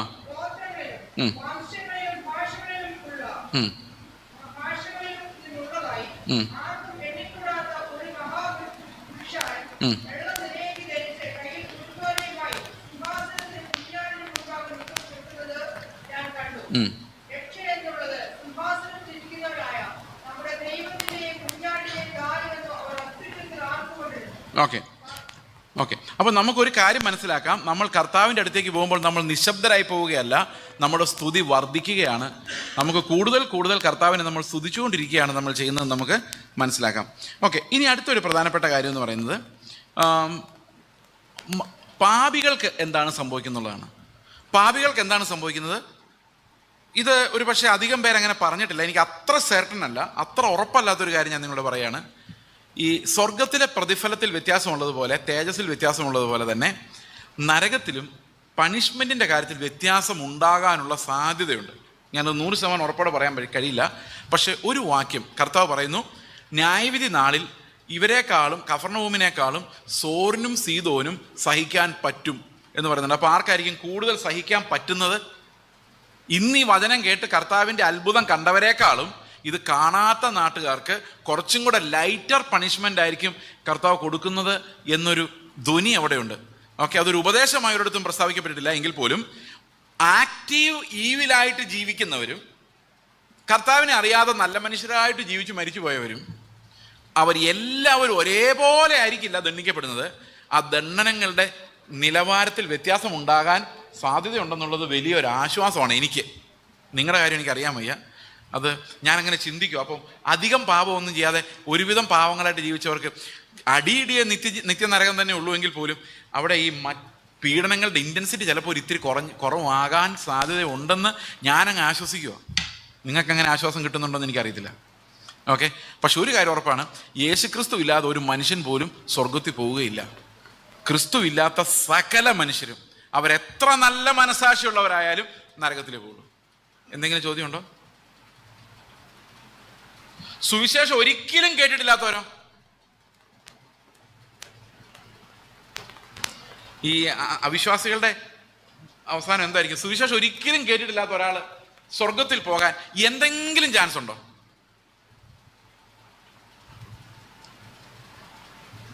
ഉണ്ടെന്നുള്ളവര് മനസാക്ഷി വെച്ച് അങ്ങനെ ഒരു പരിപാടി കർത്താവിനില്ല. ഞാനൊരു ദിവസം ഒരു സഹോദരിയോട് സംസാരിക്കുമായിരുന്നു. അപ്പോൾ അവർ എന്നോട് ചോദിച്ചു, ഈ കർത്താവിന് ഈ ഒത്തിരി നല്ല മനുഷ്യരുണ്ടല്ലോ, എല്ലാ മതങ്ങളിലുണ്ടല്ലോ, അവരെല്ലാം കർത്താവ് ഇങ്ങനെ നരകത്തിൽ വിടുവോ? അപ്പോൾ ഞാൻ ചോദിച്ചു, നിങ്ങളുടെ വിശ്വാസം എന്താണ്? അപ്പോൾ പുള്ളിക്കാർ പറഞ്ഞു, നല്ല മനസാക്ഷിയുള്ളവരൊക്കെ കർത്താവ് സ്വർഗത്തിൽ കൊണ്ടുപോകുന്നതാണ് ഞാൻ വിശ്വസിക്കുന്നത്. അപ്പോൾ ഞാൻ ചോദിച്ചു, അങ്ങനെയാണെങ്കിൽ ഒരു എളുപ്പ വഴിയുണ്ട്. നിങ്ങൾ ഇനി സുവിശേഷം പറയാൻ പോകുമ്പോൾ ഒരിക്കലും കർത്താവിൻ്റെ വചനം പറയരുത്. കാരണം കർത്താവിൻ്റെ വചനം നിങ്ങൾ 100 പേരോട് പറഞ്ഞാൽ 95 പേര് റിജക്റ്റ് ചെയ്യത്തുള്ളൂ, 5 പേര് അക്സെപ്റ്റ് ചെയ്യത്തുള്ളൂ. അപ്പോൾ 95 പേര് നരകത്തിൽ പോവുകയും ചെയ്യും. കാരണം സുവിശേഷം കേട്ടിട്ട് തള്ളിക്കളഞ്ഞവരാ. കേൾക്കാതിരിക്കുമായിരുന്ന കുഴപ്പമില്ലായിരുന്നല്ലോ, മനസ്സിലായോ? അപ്പോൾ പിന്നെ നമ്മളൊരാളെ കാണുമ്പോൾ എന്ത് ചെയ്യണം? എന്ത് പറയണം? നിങ്ങളെല്ലാവരും നല്ല മനസാക്ഷിയിൽ ജീവിക്കണം. അത് കേട്ടാൽ 95 പേരും അംഗീകരിക്കും, അല്ലേ? കുറേ പേരൊക്കെ സ്വർഗത്തിൽ പോകാനും സാധ്യതയുണ്ട്. ക്രൂശ് മൂലമുള്ള ഇടർച്ച ഉണ്ടാവില്ല, നമ്മളെ ആരും തല്ലിക്കൊല്ലൂല, കത്തിച്ചും കൊല്ലുകയില്ല. നമുക്ക് എല്ലാവരും ചെയ്യുന്ന എന്ത് പറഞ്ഞാൽ മതി? നല്ല മനസാക്ഷിയുള്ളവരായിട്ട് ജീവിച്ചാൽ കർത്താവ് പരിഗണിക്കും, ഇല്ലേ? പരിഗണിക്കില്ലേ? സുവിശേഷം കേൾപ്പിക്കരുത്. സുവിശേഷം കേട്ടാൽ അവർ റിജക്റ്റ് ചെയ്യും. സുവിശേഷം കേട്ടാൽ അവർ റിജക്റ്റ് ചെയ്ത് നരകത്തിൽ പോകും. അപ്പോൾ നമ്മൾ ഈ സുവിശേഷം പറയാൻ വേണ്ടി പഠിപ്പിച്ചു വിടുന്നവരൊക്കെ എന്ത് പറയാവുള്ളൂ? നല്ല ഐഡിയ അല്ലേ? എല്ലായിടത്തും എന്ന് പറയാം, നല്ല മനസാക്ഷിയോടെ ജീവിച്ചോ. സുവിശേഷം ഒരിക്കലും കേട്ടിട്ടില്ലാത്തതുകൊണ്ട് നിങ്ങൾക്കൊരു ചാൻസ് ഉണ്ട്. നിങ്ങൾക്ക് എന്തോ പ്രശ്നം തോന്നില്ല അത്? ഇനി അത് മാത്രമല്ല, ഞാൻ അവരോട് ചോദിച്ചു, ഈ യേശുക്രിസ്തുവിൻ്റെ രക്തത്താലല്ലാതെ വീണ്ടെടുപ്പും പാപമോചനവും മനസാക്ഷി വെച്ച ഒരാൾക്ക് കിട്ടി സ്വർഗത്തിൽ പോകാൻ സാധ്യത ഉണ്ടെങ്കിൽ പിന്നെ എന്തിനാണ് കർത്താവ് ഇത്രയും കഷ്ടപ്പെട്ട് ഈ ഭൂമിയിൽ ഇറങ്ങി വന്ന് മരിച്ചത്? കുറെ നല്ല മനസാക്ഷിയുള്ളവരെ കർത്താവിനങ്ങ് കൊണ്ടുപോയാൽ പോരായിരുന്നോ? അപ്പോൾ ആ സഹോദരി എന്നോട് ചോദിക്കുക, ഈ കർത്താവ് അത്രയും കഷ്ടപ്പെട്ടു എന്നെല്ലാം പറയാനുണ്ടോ? അതിനേക്കാൾ കഷ്ടപ്പെട്ടെന്ന് എത്രയോ മനുഷ്യരുണ്ടെന്ന്. ഇതൊരു പാസ്റ്ററമ്മ എന്നോട് ചോദിച്ചത്. ഞാൻ പറഞ്ഞു, നിങ്ങൾ മാനസാന്തരപ്പെട്ടെങ്കിൽ നിങ്ങളും നിങ്ങളുടെ കൂട്ടത്തിലുള്ള എല്ലാം നശിച്ചു പോകുന്നു. യേശുക്രിസ്തുവിലൂടെ അല്ലാതെ ഒരു മനുഷ്യനിലൂടെയും ഒരു മനസാക്ഷി വഴിയിലൂടെയും യാതൊരു വഴിയിലൂടെയും രക്ഷയില്ല. സംശയമുള്ളവർക്ക് ചോദിക്കാം. അപ്പോൾ ഈ റോമാലേഖനത്തിൽ പറഞ്ഞിരിക്കുന്നത് എന്താണ്? ന്യായപ്രമാണം ഇല്ലാത്തവർക്ക് മനസാക്ഷി വെച്ചുള്ള വിധി. അങ്ങനെയല്ലേ എഴുതിയിരിക്കുന്നത്? ഓക്കെ, ന്യായപ്രമാണമുള്ളവൻ പാപം ചെയ്യുന്നില്ല, ന്യായപ്രമാണം ഉള്ളതുകൊണ്ട് പാപം ചെയ്യുന്നില്ല. മനസാക്ഷിയുള്ളവന് പ്രമാണമില്ല, പക്ഷെ മനസാക്ഷി ഉള്ളത് കൊണ്ട് അവൻ മോഷ്ടിക്കുന്നില്ല. അപ്പോൾ രണ്ടുപേരും ദൈവത്തിൻ്റെ സന്നിധിയിൽ ഒരുപോലെയാണ്. പക്ഷെ ഒരു കുഴപ്പമുണ്ട്, ന്യായപ്രമാണത്താലും ഒരു ജഡവും നീതീകരിക്കപ്പെടുന്നില്ല, മനസാക്ഷിയാലും ഒരു ജഡവും നീതീകരിക്കപ്പെടുന്നില്ല. എന്നിട്ട് ഈ 2-ാം അധ്യായത്തിൽ, റോമാലേഖനം 2-ാം അധ്യായത്തിൽ മനസാക്ഷിയുടെ കാര്യമൊക്കെ പറഞ്ഞ ശേഷം 3-ാം അധ്യായത്തിൻ്റെ 9-ാം വാക്യം വരുമ്പോൾ പൗലോസ് പറയുകയാണ്, ആകയാൽ നാം എന്തു പറയേണ്ടു? ആകയാൽ എന്ത്? നമുക്ക് വിശേഷതയുണ്ടോ? അശേഷമില്ല. യഹൂദന്മാരും യവനന്മാരും, അതായത് ബൈബിള് കയ്യിലുള്ളവരും മനസാക്ഷി കയ്യിലുള്ളവരും ഒരുപോലെ പാപത്തിന് കീഴാകുന്നുവെന്ന് നാം മുൻപ് കൂട്ടി തെളിയിച്ചുവല്ലോ. അടുത്ത വാക്യം, നീതിമാൻ ആരുമില്ല, ഒരുത്തൻ പോലുമില്ല, ഗ്രഹിക്കുന്നവനുമില്ല, ദൈവത്തെ അന്വേഷിക്കുന്നവനുമില്ല. എല്ലാവരും വഴിതെറ്റി. അതുകൊണ്ടല്ലേ സുവിശേഷ ലോകത്തിലേക്ക് വരേണ്ടി വന്നത്? ബൈബിൾ ഉള്ളവനും ന്യായപ്രമാണമുള്ളവനും ഇല്ലാത്തവനും എല്ലാം ഒരുപോലെ പാപിയാണ്. എത്ര നല്ല മനസാക്ഷിയുള്ളവനും പാപിയാണ്. കുഞ്ഞാടിന്റെ രക്തത്തിൽ കഴുകി അങ്കി വെളുപ്പിക്കാത്ത ഒരൊറ്റയാൾ പോലും സ്വർഗത്തിൽ ഉണ്ടാവില്ല. അപ്പൊ നിങ്ങൾ എന്നോട് ന്യായമായിട്ട് ചോദിക്കും, ഒരിക്കലും സുവിശേഷം കേട്ടിട്ടില്ലാത്തവരെ നരകത്തിൽ വിടുന്നത് തെറ്റല്ലേ, അതൊരു അനീതിയല്ലേ എന്ന് ചോദിക്കും. സഹോദരങ്ങളെ, ഒരിക്കലും അല്ല. അതിന്റെ കാരണം 2 കാരണങ്ങളുണ്ട്. അതിൽ ഒരു കാരണം ഞാൻ നിങ്ങളോട് പറയാം, മറ്റേ കാരണം ഞാൻ പറയല. ഒരു കാരണം ഞാൻ പറയാം. ഇപ്പൊ ഇവിടെ ഒരു 20-30 പേരോ 40 പേരോ എത്ര വേണ്ട ഒരു 50 പേരുള്ള ഒരു കൂട്ടത്തിൽ ഞാൻ ഒരു പ്രോമിസ് ചെയ്യുവാണ്, ഈ മീറ്റിംഗ് ഇന്ന് 8:30 കഴിഞ്ഞാൽ ഒരു 15 മിനിറ്റ് നിങ്ങൾ നിൽക്കുവാണെങ്കിൽ നിങ്ങൾക്ക് എല്ലാവർക്കും ഒരു 2 രൂപ വെച്ച് ഞാൻ തരാം എന്ന് പറയാമെന്ന് വിചാരിച്ചു. നിങ്ങൾ എത്ര പേരാ 2 രൂപയ്ക്ക് വേണ്ടി 15 മിനിറ്റ് നിൽക്കും? അപ്പോൾ 50 പേരോട് ഞാൻ ആ ഓഫർ കൊടുക്കണമെങ്കിൽ എൻ്റെ കയ്യിൽ എത്ര രൂപ വേണം? മിനിമം 50 പേര് നിന്നാൽ ഞാൻ 50 പേർക്കും കൊടുക്കണ്ടേ? അപ്പം ഞാൻ എത്ര രൂപ കരുതണം? 100 രൂപ കരുതണം. പക്ഷെ എനിക്ക് നിങ്ങളുടെ ഹൃദയം അറിയാം. 4 പേരെ നിൽക്കുള്ളൂ എന്ന് എനിക്ക് അറിയാമെങ്കിൽ ഞാൻ എത്ര രൂപ കരുതിയാൽ മതി? പറ. 8 രൂപ കരുതിയാൽ പോരെ? പോരെ? സമ്മതിച്ചോ? ഈ ലോകത്ത് ഇത്രയും മനുഷ്യരുണ്ട്, അവരിൽ ഇത്രയും പേരെ വിശ്വസിക്കുള്ളൂ എന്ന് കർത്താവിന് മുൻകൂട്ടി അറിയാമെങ്കിൽ, ഇത് കേട്ടാലും അവൻ വിശ്വസിക്കൂല്ല എന്നറിയാമെങ്കിൽ, പിന്നെ അവനെ സുവിശേഷം പറഞ്ഞില്ല എന്ന് പറഞ്ഞിട്ട് വല്ല കുഴപ്പമുണ്ടോ? സ്വർഗത്തിൽ ചെല്ലുമ്പോൾ അവൻ പറയോ എന്നോട് പറഞ്ഞിരുന്നെങ്കിൽ ഞാൻ വിശ്വസിച്ചാനെന്ന് പറയോ? പറയല. അവൻ പറയും ഞാൻ ഇത് കേട്ടാലൊന്നും വിശ്വസിക്കില്ലായിരുന്നു, ഇതൊന്നും വിശ്വസിക്കാൻ പറ്റുന്ന കാര്യമല്ലായിരുന്നേ പറയുള്ളൂ. അത് മാത്രമല്ല, ലോകത്തിലെ ഏതെങ്കിലും കോർണറിൽ ഏതെങ്കിലും ഒരുത്തൻ സുവിശേഷം കേട്ടാൽ വിശ്വസിക്കുമെങ്കിൽ അവൻ്റെ അടുത്തേക്ക് ഒരാളെ പറഞ്ഞു വിടാൻ ദൈവത്തിന് പറ്റും. അങ്ങനെയാണ് മിഷണറിമാരെ അയക്കുന്നത്, അങ്ങനെയാണ് മിഷണറിമാർ പോകുന്നത്. ഇപ്പോൾ ഒരാൾ മധ്യപൂർവേഷ്യയിൽ സിറിയയിലേക്ക് മിഷണറി ആയിട്ട് പോകുന്നു. നിങ്ങൾക്കറിയാമോ, പാകിസ്ഥാനിൽ ചൈനക്കാരുടെ ഒരു സിൽക്ക് റോഡ് പദ്ധതി നടപ്പാവുന്നുണ്ടായിരുന്നു. ഈ ചൈനയിൽ അനേകം ക്രിസ്ത്യൻസ് ഉണ്ട്. അവർ എന്ത് ചെയ്യുന്നറിയാം? കൂലിപ്പണിക്കാരായിട്ട് സുവിശേഷം പറയാൻ വേണ്ടി ഈ പണിക്കാരായിട്ട്, ഈ സിൽക്ക് റോഡ് പണിയുന്ന ആൾക്കാരായിട്ട് ഇതിനകത്ത് കയറും, പാകിസ്ഥാനകത്ത് കയറും. എന്തുമാത്രം സുവിശേഷമില്ല ഈ ചൈനക്കാരൊക്കെ ചെയ്യുന്നതെന്നറിയോ?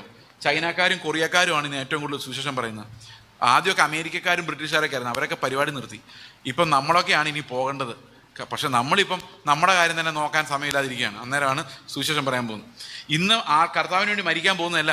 നിങ്ങൾക്കറിയാമോ, ഈ ആൻഡമാൻ നിക്കോബാർ ഐലൻഡ്സിനകത്ത് സെന്റിനൽ ദ്വീപ് എന്ന് പറഞ്ഞൊരു ദ്വീപിൽ ഒരു സഹോദരൻ പോയി മരിച്ചത്. ജോൺ എന്ന് പേരുള്ള ഒരാൾ, ഫുൾ നെയിം എനിക്ക് ഓർമ്മയില്ല. അവരെ പ്രാർത്ഥിച്ചു വിട്ട പാസ്റ്ററിനെ ഞങ്ങളുടെ സഭയിൽ ഒരു ബ്രദറിനെ അറിയാം. അത് ഒരാളല്ല, അവരൊരു സംഘം വെയിറ്റ് ചെയ്തിരിക്കുമോ മരിക്കാൻ തയ്യാറായിട്ട്. അതായത് അവിടെ ചെന്നേ പറ്റൂ. മരണത്തെ ഗണ്യമാക്കാത്ത വലിയൊരു സമൂഹം നമ്മുടെ ചുറ്റുമുണ്ട്. അതിനർത്ഥം എന്താണ്? അവിടെ ദൈവം കണ്ടിട്ടുള്ള ആരെങ്കിലും അവിടെ ഉണ്ടെങ്കിൽ എല്ലാ പ്രതിബന്ധങ്ങളെയും മാറ്റി ദൈവം അവിടെ ആളെ കടത്തിവിടും. കാരണം ദൈവത്തിന് ഏത് പ്രതിബന്ധത്തെയും മാറ്റാൻ പറ്റും. അങ്ങനെയാണ് കർത്താവ് രക്ഷിക്കുന്നത്. ഒരൊറ്റയാൾ പോലും നശിച്ചു പോകില്ല. മനസ്സിലാവുന്നുണ്ടോ? ഇപ്പം ദൈവം ചെയ്തതെല്ലാം ന്യായമായിട്ട് തോന്നുന്നുണ്ടോ? കുറച്ചെങ്കിലും തോന്നിയാൽ മതിയായിരുന്നു. നമുക്ക് ദൈവം ചെയ്യുന്ന ന്യായമാണെന്ന് തോന്നിയില്ലെങ്കിൽ ദൈവം എന്ത് ചെയ്യും? അല്ലേ? ദൈവത്തിന് നമ്മളോട് ആരോട് ഉത്തരം പറയേണ്ട ഒരു കാര്യമില്ല. അവനെല്ലാം നീതിയായിട്ട് ചെയ്യുള്ളൂ. നമുക്ക് മനസ്സിലാകുന്നില്ല എന്നൊരൊറ്റ കുഴപ്പം മാത്രം, നമ്മുടെ ബുദ്ധിക്കുറവെന്ന് മാത്രമേ ഉള്ളൂ. ഓക്കെ, അപ്പോൾ നമ്മുടെ ആത്മാക്കൾ ഉറങ്ങുകയല്ല, നമ്മൾ നേരെ കർത്താവിൻ്റെ അടുത്തേക്ക് പോവുകയാണ്. അതുപോലെ ദുഷ്ടന്മാർ മരിക്കുമ്പോൾ അവർ ഈ യാതനാസ്ഥലത്തേക്ക്, അതായത് യാതനാസ്ഥലത്തേക്ക് അവരുടെ സോൾ, ശരീരം ഇവിടെ കിടക്കുവാണല്ലോ, ആ സോൾ ഒരു ടോർമെന്റ് സ്റ്റേജിലേക്ക് പോവുകയാണ്. ഇതെല്ലാം സ്പിരിച്വൽ പ്ലേസസ് ആണ്. അപ്പോൾ യാതനാ സ്ഥലത്തേക്ക് അവർ പോകുന്നതായിട്ടാണ് നമ്മൾ മനസ്സിലാക്കുന്നത്. അതിനും ഈ ഒരു കാര്യമുണ്ടോ, സാത്താൻ, നരകം, ദുഷ്ടന്മാരുടെ അവസാനം, ഈ വക കാര്യങ്ങളെക്കുറിച്ച് വളരെ പരിമിതമായ വെളിപ്പാടുകൾ മാത്രമേ ബൈബിളിൽ പറഞ്ഞിട്ടുള്ളൂ. കാരണം അത് നമ്മൾ അന്വേഷിക്കേണ്ട കാര്യമല്ല. സാത്താൻ എങ്ങനെ ഉണ്ടായത്, സാത്താൻ്റെ മർമ്മങ്ങൾ എന്തൊക്കെയാണ്, സാത്താൻ്റെ ശക്തി, ഇതൊന്നും നമ്മൾ അറിയേണ്ട കാര്യമില്ല. നമ്മൾ കർത്താവിനെ കുറിച്ച് മാത്രം അറിഞ്ഞാൽ മതി. സാത്താൻ്റെ തന്ത്രങ്ങളെക്കുറിച്ച് നമ്മൾ അറിവുള്ളവരായിരിക്കണം. പക്ഷെ ഒരിക്കലും പറയരുത് സാത്താന് ഭയങ്കര ശക്തിയാണ്. എന്താ കുഴപ്പമെന്നറിയോ? സാത്താന് ശക്തിയാന്ന് പറയുന്ന ഒരു വർഷിപ്പാണ്. നമ്മൾ ദൈവത്തോട് പറയില്ലേ, ബലവാനായ ദൈവം, സർവശക്തനായ ദൈവം എന്ന് പറയുമ്പോൾ നമ്മൾ ദൈവത്തെ ആരാധിക്കുക. അതുപോലെ സാത്താന് ഭയങ്കര ശക്തിയാ ബ്രദറെ എന്ന് പറയുമ്പോൾ നമ്മൾ എന്താ ചെയ്യുന്നത്? ശരിയല്ലേ? നമ്മൾ അവന് ബലം കരയറ്റുക. ഇന്ന് നമ്മുടെ വീട്ടിൽ നിന്ന് ഈ സാത്താന്റെ പോരാട്ടം മാറാത്തത് അവന് ഈ ബലം കൊടുക്കുന്നുണ്ടാണ്. എതിർത്ത് പോടാന്ന് പറഞ്ഞാൽ അവൻ നിമിഷ നേരം കൊണ്ട് പോകും. പക്ഷെ ഇവർ സമ്മതിക്കില്ല. പോരാട്ടം ഉണ്ടെന്നല്ലേ പറയുന്നത്. ഒരു പോരാട്ടം ഇല്ലെന്ന് പറഞ്ഞാൽ ഒരു പോരാട്ടവും ഇല്ല. ഞാൻ വിശ്വാസമുണ്ട്, 10-28 വർഷമായി എനിക്ക് ഇന്നേ വരെ ഒരു പോരാട്ടവും തോന്നിയിട്ടില്ല. എൻ്റെ മോഹങ്ങളാൽ വശീകരിക്കപ്പെട്ട് പലപ്പോഴും പോരാട്ടത്തിൽ വന്നിട്ടുണ്ട്. പക്ഷെ ഈ സാത്താൻ ഇങ്ങനെ വന്ന് അതിൻ്റെ ഒന്നും ആവശ്യമില്ല. കർത്താവിൻ്റെ അടുത്ത് പരീക്ഷിക്കാൻ സാത്താൻ ഡയറക്റ്റ് പോകണമായിരുന്നു, അല്ലേ? കാരണം കർത്താവിൻ്റെ ഉള്ളിൽ പാപമില്ലായിരുന്നു. നമ്മളെ പരീക്ഷിക്കാൻ സാത്താൻ വരേണ്ട കാര്യമൊന്നുമില്ല. ഓൾറെഡി നമ്മുടെ ഉള്ളിൽ ഈ സാധനങ്ങളെല്ലാം ഉണ്ട്. നമ്മൾ ചുമ്മാ പോയ വഴിക്ക് എല്ലാം ഈ പരീക്ഷണത്തിലൂടെ അകപ്പെട്ടുകൊണ്ടിരിക്കുന്നു. സാത്താൻ തന്ത്രത്തിലാണ് നമ്മളെ കുരുക്കുന്നത്. ഇപ്പം തന്ത്രത്തിൽ അവൻ ആരാധന സ്വീകരിച്ചത് കണ്ടോ? ഈ സാത്താൻ്റെ തന്ത്രങ്ങൾ എന്ന് പറയുന്നത് നമ്മളെ ഞെട്ടിപ്പിക്കുന്ന തന്ത്രങ്ങളാണ്. അതിനെക്കുറിച്ച് പറയാനുള്ള സമയമില്ല, അത് വേറൊരു ടോപ്പിക്കാണ്. ഈ സാത്താൻ്റെ തന്ത്രങ്ങൾ, സ്കീമിങ് ഡെവിളിൻ്റെ പരിപാടി മുഴുവൻ തന്ത്രങ്ങൾ. അവന് ശക്തിയില്ല. നമ്മൾ എതിർത്ത് നിന്ന് കഴിഞ്ഞാൽ ഈ കുഞ്ഞാട് ക്രൂശിൽ മരിക്കുമ്പോൾ അവൻ്റെ തലയെ തകർത്ത് കളഞ്ഞതാണ്. അവനെ അടിയറ പറയിപ്പിച്ചത്. അവന് ശക്തിയില്ല, പക്ഷെ അവന് ഭയങ്കര തന്ത്രങ്ങളാണ്. നമ്മളെ കുരുക്കി നമ്മുടെ വിശ്വാസത്തെ അപഹരിച്ച് കളയാനുള്ള ടെക്നിക്കുകളെല്ലാം അവൻ്റെ അടുത്തുണ്ട്. അപ്പോൾ നമ്മൾ വളരെ ജാഗ്രതയോടെ ഇരിക്കണം, പേടിക്കരുത്. മനസ്സിലായോ? ഓക്കെ. എൻ്റെ വൈഫ് ഇടയ്ക്ക് പറയാറുണ്ട് ഒരു അനുഭവം പുള്ളിക്കാരിക്ക് ഉണ്ടായത്. ഒരു ഡിമോണിക് ഫോഴ്സുമായിട്ടൊരു കൺഫ്രണ്ടേഷൻ അടുത്ത് വന്ന് നിന്നിട്ട് അപ്പോൾ തല ഇങ്ങനെ അടിച്ച് ചതച്ച് പപ്പടം പോലെ ആക്കിയിരിക്കുക. അങ്ങനെ ഒരു വിഷൻ പുള്ളിക്കാരി കണ്ടതായിട്ടുണ്ട്, പറയാറുണ്ട്. അപ്പോൾ ഇത് തകർന്ന സാധനമാണ്. ഓടാന്ന് പറഞ്ഞത് ഓടിക്കോളും. ധൈര്യമുണ്ടോ? അല്ലാതെ സാത്താന് ഭയങ്കര ശക്തിയാന്ന് പറഞ്ഞുകൊണ്ട് നമ്മൾ നടക്കരുത്. ഞാനൊരു വീട്ടിൽ ചെന്നപ്പോൾ അവർ പറഞ്ഞു, ഭയങ്കര പോരാട്ടമാണ് പാസ്റ്റർ. ഞാൻ എന്താ പോരാട്ടം? മുട്ടയിൽ കൂടോത്രം, ചെമ്പരത്തിപ്പൂവിൽ കൂടോത്രം രാവിലെ കാണാൻ ഗേറ്റിൽ വെച്ചേക്കുന്നത്. ഞാൻ പറഞ്ഞു, നിങ്ങൾ പ്രാർത്ഥിച്ചില്ലേ? പ്രാർത്ഥിച്ചു ബ്രദറെ, ഒരു പരിഹാരവും ഇല്ല. ഉപവാസം എടുത്ത് പ്രാർത്ഥിച്ചു ബ്രദറെ, പോയില്ല. അപ്പം ഞാൻ പറഞ്ഞൊരു കാര്യം ചെയ്ത് വിട്ടിട്ട് അവരുടെ കൂടെ പോകാം. കാരണം ശക്തി ആർക്കാ? ഇന്ന് നമ്മൾ നോക്കുമ്പം കർത്താവിന് നമ്മളെ രക്ഷപ്പെടുത്തണമെന്നും നമ്മുടെ ലോൺ മാറ്റണമെന്നും നമ്മുടെ രോഗം മാറ്റണമെന്നും നമ്മുടെ പിള്ളേരെ എങ്ങനെ അമേരിക്കയിൽ എത്രയ്ക്കൊന്നും ആഗ്രഹം ഉണ്ടെങ്കിലും ഈ സാത്താൻ സമ്മതിക്കാത്തതുകൊണ്ട് ഒരു പണിയും നടക്കുന്നില്ല. അപ്പം ആർക്കാ ശക്തി എന്നാണ് നിങ്ങൾ പറയുന്നത്? അത് അതിൻ്റെ കൂടെ നിങ്ങളും കൂടി ശാസിക്കുന്ന പ്രവാചകന്മാരും കൂടി എല്ലാവരുടെ ശാസിച്ചിട്ടും ദൈവത്തിൻ്റെ ഇഷ്ടം നടക്കുന്നില്ല, നിങ്ങളുടെ ഇഷ്ടം നടക്കുന്നില്ല, സാത്താൻ്റെ ഇഷ്ടം നടക്കുന്നുള്ളൂ. അപ്പോൾ ആരാ വലിയ ശക്തിമാൻ ഇതിനകത്ത്?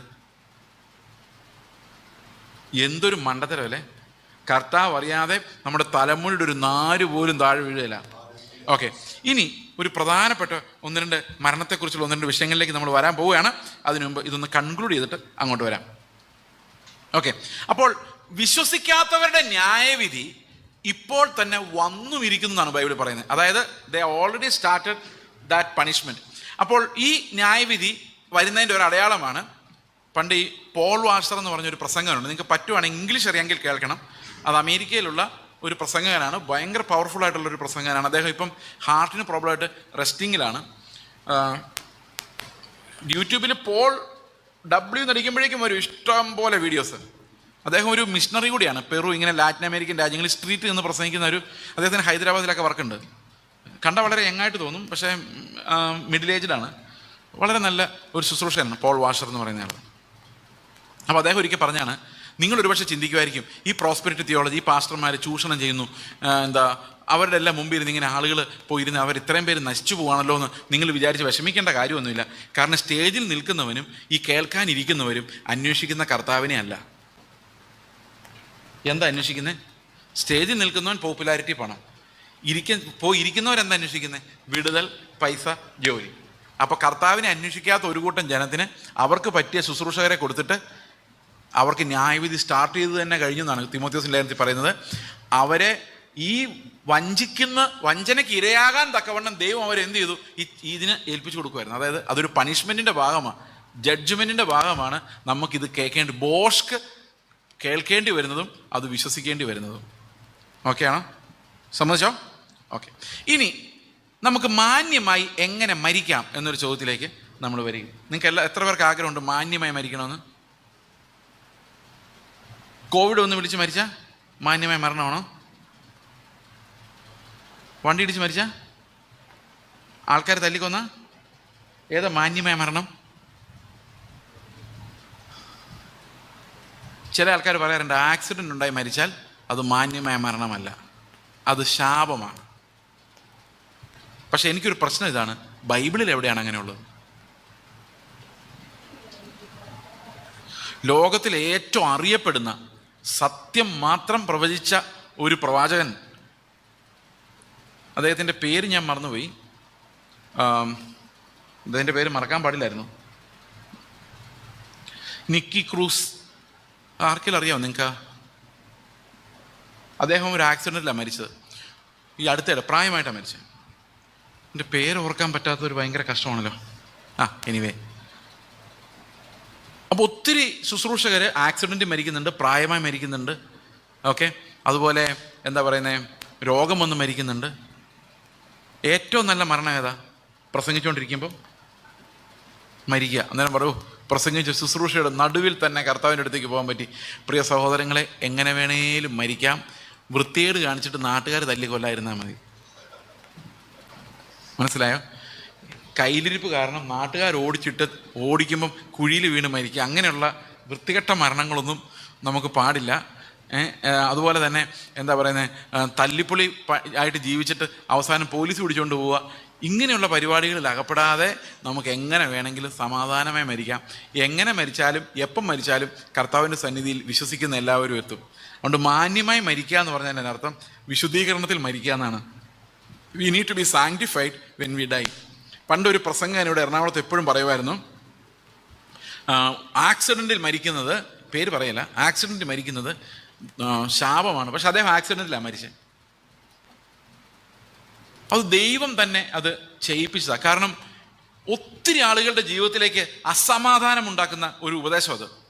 ആരെങ്കിലും ആക്സിഡൻറ്റ് മരിച്ചിട്ടുണ്ടെങ്കിൽ നമുക്കൊരു പ്രത്യാശയുമില്ല, കാരണം ശാപത്തിനിരയായി എന്നവർ വിചാരിക്കുന്നത്. സഹോദരങ്ങളെ, അങ്ങനെ ഒരു വചനവും ബൈബിളിലില്ല. എങ്ങനെ വേണമെങ്കിലും മരിക്കാം. കപ്പൽ ഛേദത്തിൽ അകപ്പെട്ടപ്പോൾ വേണമെങ്കിൽ അവർക്ക് മരിക്കാമായിരുന്നു. അവർ പലപ്പോഴും മരണഭയത്തിലായി, കപ്പൽ ഛേദത്തിലായി, ഇല്ലേ? അപ്പോൾ ഏത് സമയത്തും ഏത് രീതിയിൽ വേണമെങ്കിൽ ആളുകൾക്ക് മരിക്കാം. കോവിഡ് വന്ന സമയത്ത് ആൾക്കാർ പറയുമായിരുന്നു, ഞങ്ങളിൽ ആർക്കും കോവിഡ് വരില്ല. എത്ര പേരെ പറഞ്ഞെന്നറിയോ? ഓർമ്മയുണ്ടോ അത്? പലരും പറഞ്ഞു കോവിഡ് വിശ്വാസികളെ തൊടില്ല. എത്ര പേര് കേട്ടായിരുന്നത്? ചില ആൾക്കാർ കോവിഡിനെ കുവൈറ്റ് വഴി പറപ്പിച്ചായിരുന്നു, പക്ഷെ അതെല്ലാം തിരിച്ചു വന്നു. അത് വിശ്വാസികളെ ബാധിച്ചു. പാസ്റ്റർമാരാണ് ഏറ്റവും കൂടുതൽ ബാധിച്ചത്. കാരണം പാസ്റ്റർമാരാണ് ഈ വീടുകളിൽ കയറി ഇറങ്ങേണ്ടി വന്നത്. ആർക്കും പോകാൻ പറ്റാത്തടത്ത് ഇവർക്ക് പോകേണ്ടി വന്നു. അതുകൊണ്ട് ഒത്തിരി പാസ്റ്റേഴ്സ് ആ സമയത്ത് ജീവൻ വെടിഞ്ഞതായിട്ട് നമുക്ക് കാണാൻ പറ്റും. ഒത്തിരി വിശ്വാസികൾ, ഞങ്ങളുടെ സഭയിൽ തന്നെ ഏറ്റവും കൂടുതൽ ഞങ്ങൾ ശുശ്രൂഷയിൽ പ്രയോജനപ്പെട്ടുകൊണ്ടിരുന്ന ആളുകൾ 1-2 പേര് ആ സമയത്താണ് കർത്താവിൽ നിദ്ര പ്രാപിച്ചത്. ഓക്കെ, അപ്പോൾ എങ്ങനെ വേണമെങ്കിലും നമുക്ക് മരിക്കാം. ഇനി ഒരു പ്രധാനപ്പെട്ട ചോദ്യം എന്ന് പറയുന്നത് സൂയിസൈഡിനെ കുറിച്ചാണ്. ആത്മഹത്യ ചെയ്യുന്നവരുടെ സ്ഥിതി എന്താണ് എന്നുള്ളതാണ്. നമുക്കത് പരിശോധിക്കുന്നതിന് മുമ്പ് ഇത് വളരെ സൂക്ഷിച്ച് കേൾക്കേണ്ട ഒരു കാര്യമാണ്. ആത്മഹത്യ ചെയ്യുന്ന ഒരാൾ സ്വർഗത്തിൽ പോകുമോ നരകത്തിൽ പോകുമോ എന്നുള്ളൊരു ചോദ്യം. ശരിക്കും നമ്മൾ മരണം എന്താണ് എന്ന് സംസാരിച്ചുകൊണ്ടിരുന്നപ്പോൾ എന്താ പറഞ്ഞത്?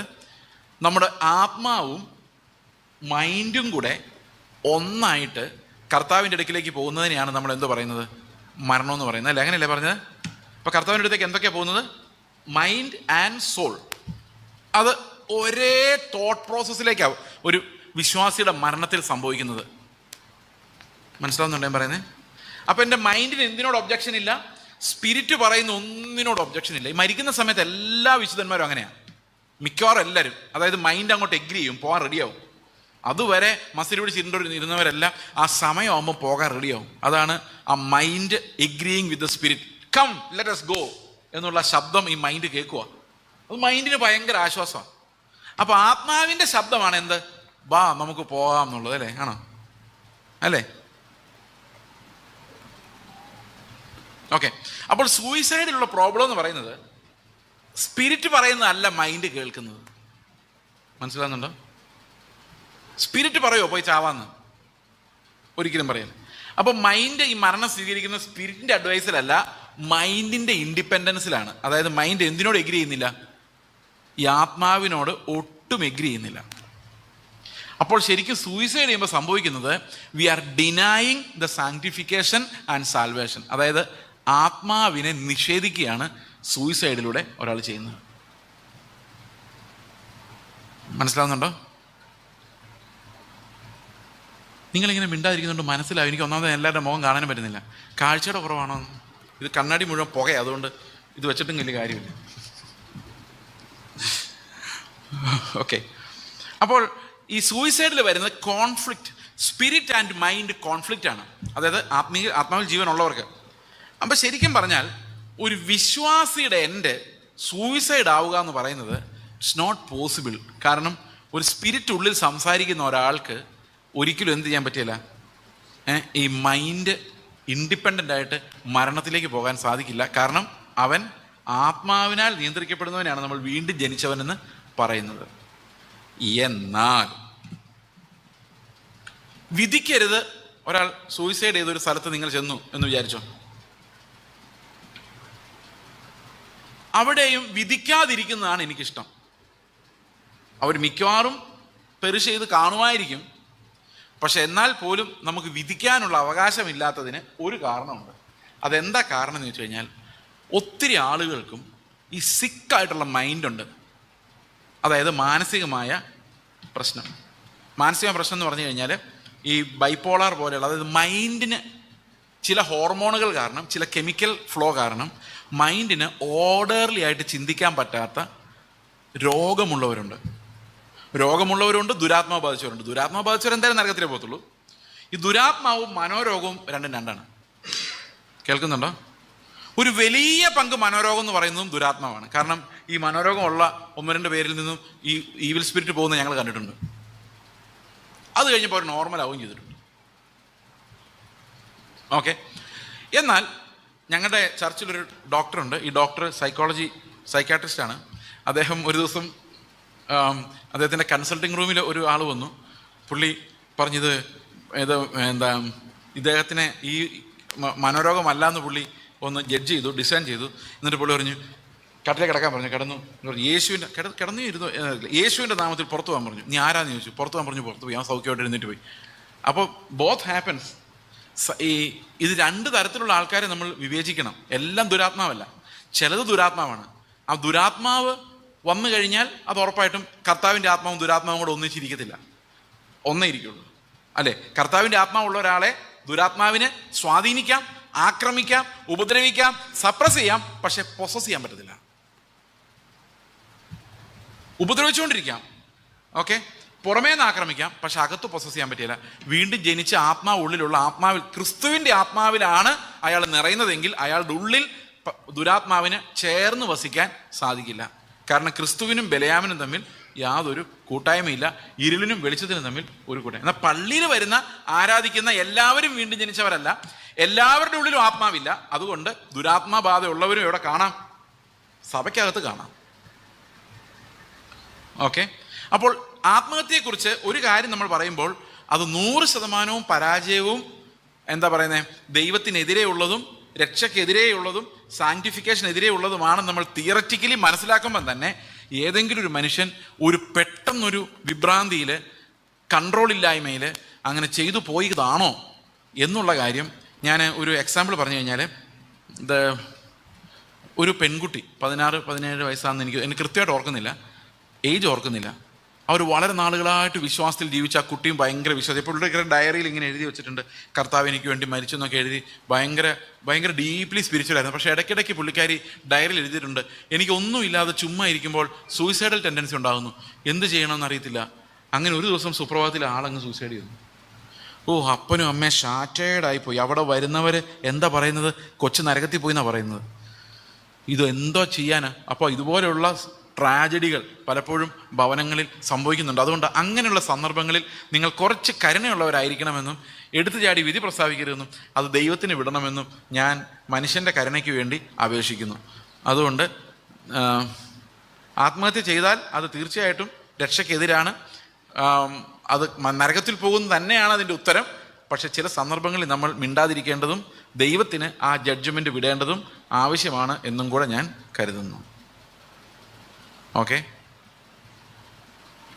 അപ്പോൾ മാന്യമായി മരിക്കുക എന്ന് പറയുന്ന മരണം എന്ത് മരണമാണ് എന്നുകൊണ്ട് നമുക്ക് ചിന്തിക്കാം. എങ്ങനെയാണ് ഒരു മനുഷ്യൻ മാന്യമായി മരിക്കുന്നത്? ഞാൻ 1-2 മരണങ്ങളെക്കുറിച്ച് നിങ്ങളോട് പറയാം. ഞാൻ 96-ലാണ് ഡിഗ്രി കംപ്ലീറ്റ് ചെയ്യുന്നത്.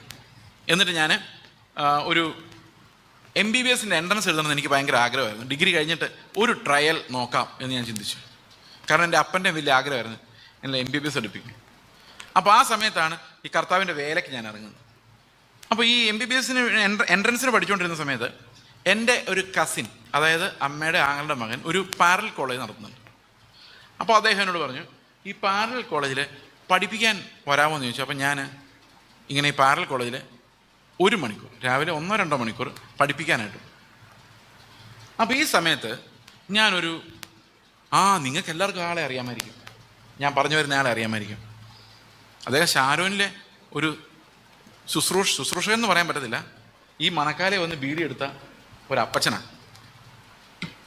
നിങ്ങൾക്ക് ഈ ഷാരോനിലുള്ള എല്ലാവർക്കും തന്നെ അദ്ദേഹത്തെ അറിയാനാണ് സാധ്യത പറഞ്ഞു വരുമ്പോൾ.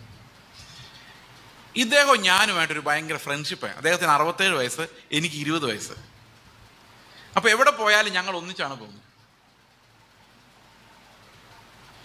ഞങ്ങൾ ട്രൈബൽ കോളനി പോയി സുവിശേഷം പറയാൻ പോകുന്നു. വീടുകൾ കയറി ഇറങ്ങി സുവിശേഷം പറയും. അപ്പോൾ ഞാൻ രക്ഷിക്കപ്പെട്ടതേ ഉള്ളൂ, സ്നാനപ്പെട്ട ആ സമയത്താണ്. അപ്പോൾ അദ്ദേഹം ഇങ്ങനെ, ഞാൻ വളരെ അത്ഭുതകരമായിട്ട് അദ്ദേഹത്തിൻ്റെ ലൈഫ് അടുത്ത് പോയി നോക്കിയിട്ടുണ്ട്.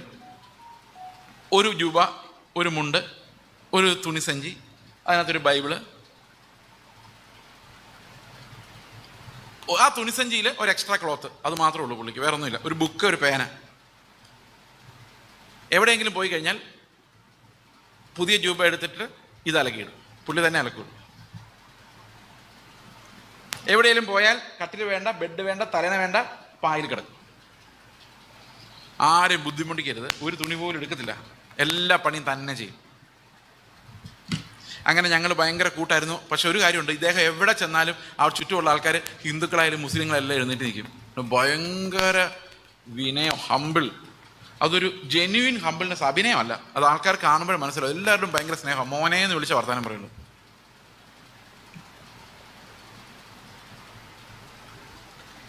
അപ്പോൾ ഇദ്ദേഹം അന്ന് മൊബൈൽ ഫോണൊന്നുമില്ല. ഞാൻ ബൈബിൾ കോളേജിൽ പോയി, അവിടെ നിന്ന് ആന്ധ്രയ്ക്ക് പോയി മിഷണറി വേല പോയി. ഇദ്ദേഹം എവിടെയാണെന്നൊന്നും അറിയത്തില്ല. അന്ന് 67 വയസ്സുണ്ട്. 20 വർഷം കഴിഞ്ഞിട്ട് ഞാൻ അദ്ദേഹത്തെ കണ്ടെത്തി. എങ്ങനെ കണ്ടെത്തിയെന്ന് വെച്ച് കഴിഞ്ഞാൽ, അന്ന് അദ്ദേഹം കോട്ടയത്തിനടുത്തുണ്ട്. അപ്പോൾ ഞാൻ അറിഞ്ഞ് അവരുടെ വീട്ടിൽ ചെന്ന് ഒരു സ്റ്റെപ്പ് കയറി വീട്ടിലോട്ട് ചെല്ലണം. വീട്ടിലോട്ട് ഇങ്ങനെ ചെല്ലുകയാണ്, തപ്പിപ്പിടിച്ച് വീട് കണ്ടുപിടിച്ച് ചെല്ലുക.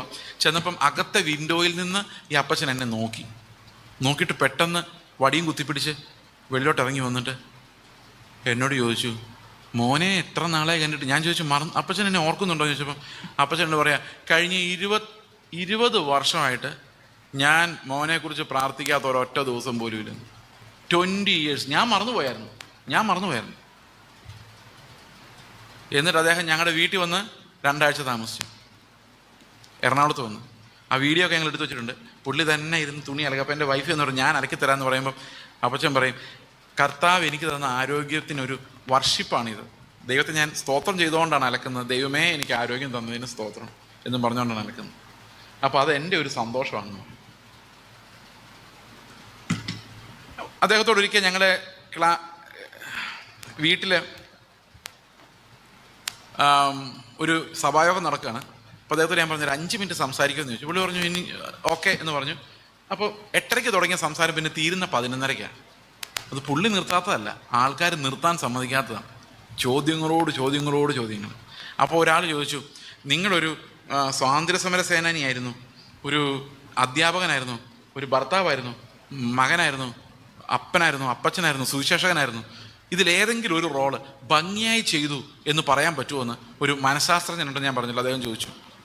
അപ്പോൾ അദ്ദേഹം പറഞ്ഞു, മോനെ ഞാൻ പറഞ്ഞാൽ ഒന്നും തോന്നരുത്. ഇല്ല പറഞ്ഞോളാൻ പറഞ്ഞു. ഒന്നും ശരിയായില്ല. എന്നിട്ട് ഒറ്റ വാക്കോടെ പറഞ്ഞു, യേശു ആയിരുന്നെങ്കിൽ ഇങ്ങനൊന്നും അല്ലായിരുന്നു. അപ്പോൾ യേശു ആയിരുന്നെങ്കിൽ ഇങ്ങനൊന്നും അല്ലായിരുന്നു. അപ്പം ഞങ്ങൾ ഇദ്ദേഹത്തെ നോക്കിക്കൊണ്ടിരിക്കുന്ന ഭയങ്കര ഒരു പെർഫെക്റ്റ് ലൈഫുള്ള ഒരാളായിട്ടാണ്. പക്ഷെ അദ്ദേഹം പറഞ്ഞ്, കർത്താവാണ് ഇങ്ങനൊന്നും അല്ലായിരുന്നു, ഞാനൊന്നും അല്ല എന്ന രീതിയിലാണ് സംസാരിച്ചത്. അപ്പോൾ ഇടയ്ക്കിടയ്ക്ക് അദ്ദേഹം എന്നെ വിളിക്കും. ഞങ്ങൾ തമ്മിൽ ഭയങ്കര കൂട്ടായിരുന്നു. അന്നും ഇന്നും എന്നും ഒരു ആത്മബന്ധമായിരുന്നു. ഒരു ദിവസം അദ്ദേഹം, ഞാനൊരു ചർച്ചിൽ പ്രസംഗിച്ചുകൊണ്ടിരിക്കുമ്പോൾ അദ്ദേഹം എന്നെ വിളിച്ചിട്ട് പറഞ്ഞു, എനിക്കൊന്ന് കാണുമല്ലോ മോൻ, എപ്പോൾ വരും എന്ന് ചോദിച്ചു. ഞാൻ പറഞ്ഞു, അടുത്ത ആഴ്ച വരാം. അയ്യോ, അടുത്ത ആഴ്ച വരുള്ളൂ എന്ന് ചോദിച്ചു. അപ്പോൾ എനിക്കൊരു വിഷമം തോന്നി. ഞാൻ പറഞ്ഞു, മൺഡേ വരാൻ പറ്റാണ്. ഓക്കെ മോൻ.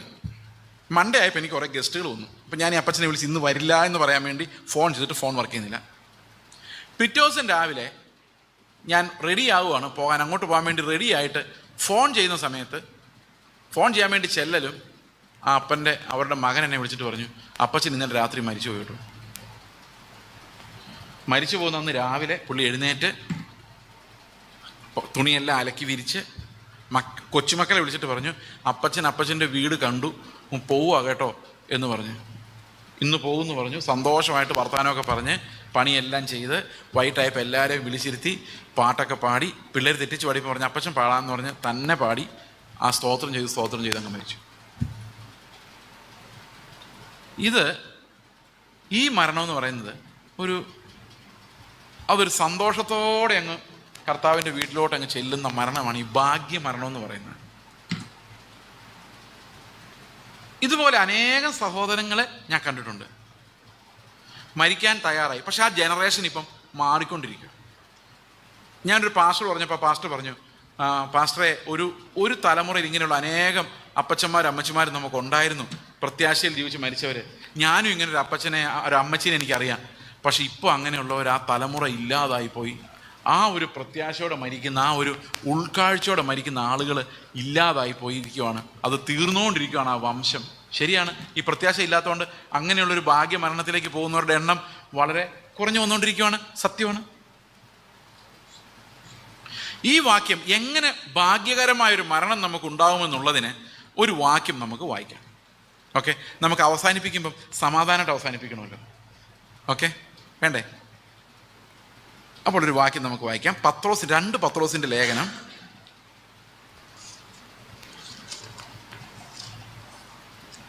അതിൻ്റെ 3-ാം അധ്യായം 3-ാം വാക്യം തൊട്ട് ഞാൻ വായിക്കാം. 3-ാം വാക്യം തൊട്ട്. എല്ലാം എക്സ്പ്ലെയിൻ ചെയ്യാൻ പറ്റത്തില്ല, അത് ഒത്തിരി സമയമെടുക്കും. തൻ്റെ മഹത്വത്താലും വീര്യത്താലും നമ്മെ വിളിച്ചവൻ്റെ പരിജ്ഞാനത്താൽ അവൻ്റെ ദിവ്യശക്തി ജീവനും ഭക്തിക്കും വേണ്ടിയതൊക്കെയും നമുക്ക് ദാനം ചെയ്തിരിക്കുന്നുവല്ലോ. അവയാൽ അവൻ നമുക്ക് വിലയേറിയതും അതിമഹത്വമായ വാഗ്ദത്തങ്ങളും നൽകിയിരിക്കുന്നു. ഇവയാൽ നിങ്ങൾ ലോകത്തിൽ മോഹത്താലുള്ള നാശം വിട്ടൊഴിഞ്ഞ് ദിവ്യ സ്വഭാവത്തിന് കൂട്ടാളികളായി തീരുവാൻ ഇടവരുന്നു.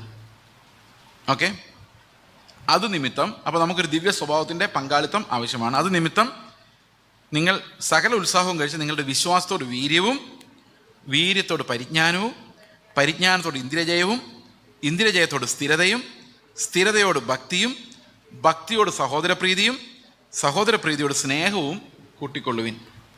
അപ്പോൾ ഇത് വിശുദ്ധീകരണത്തിൻ്റെ ഒരു പ്രോസസ്സാണ്. നമ്മൾ വിശ്വാസത്തിലാണ് ആരംഭിക്കുന്നത്.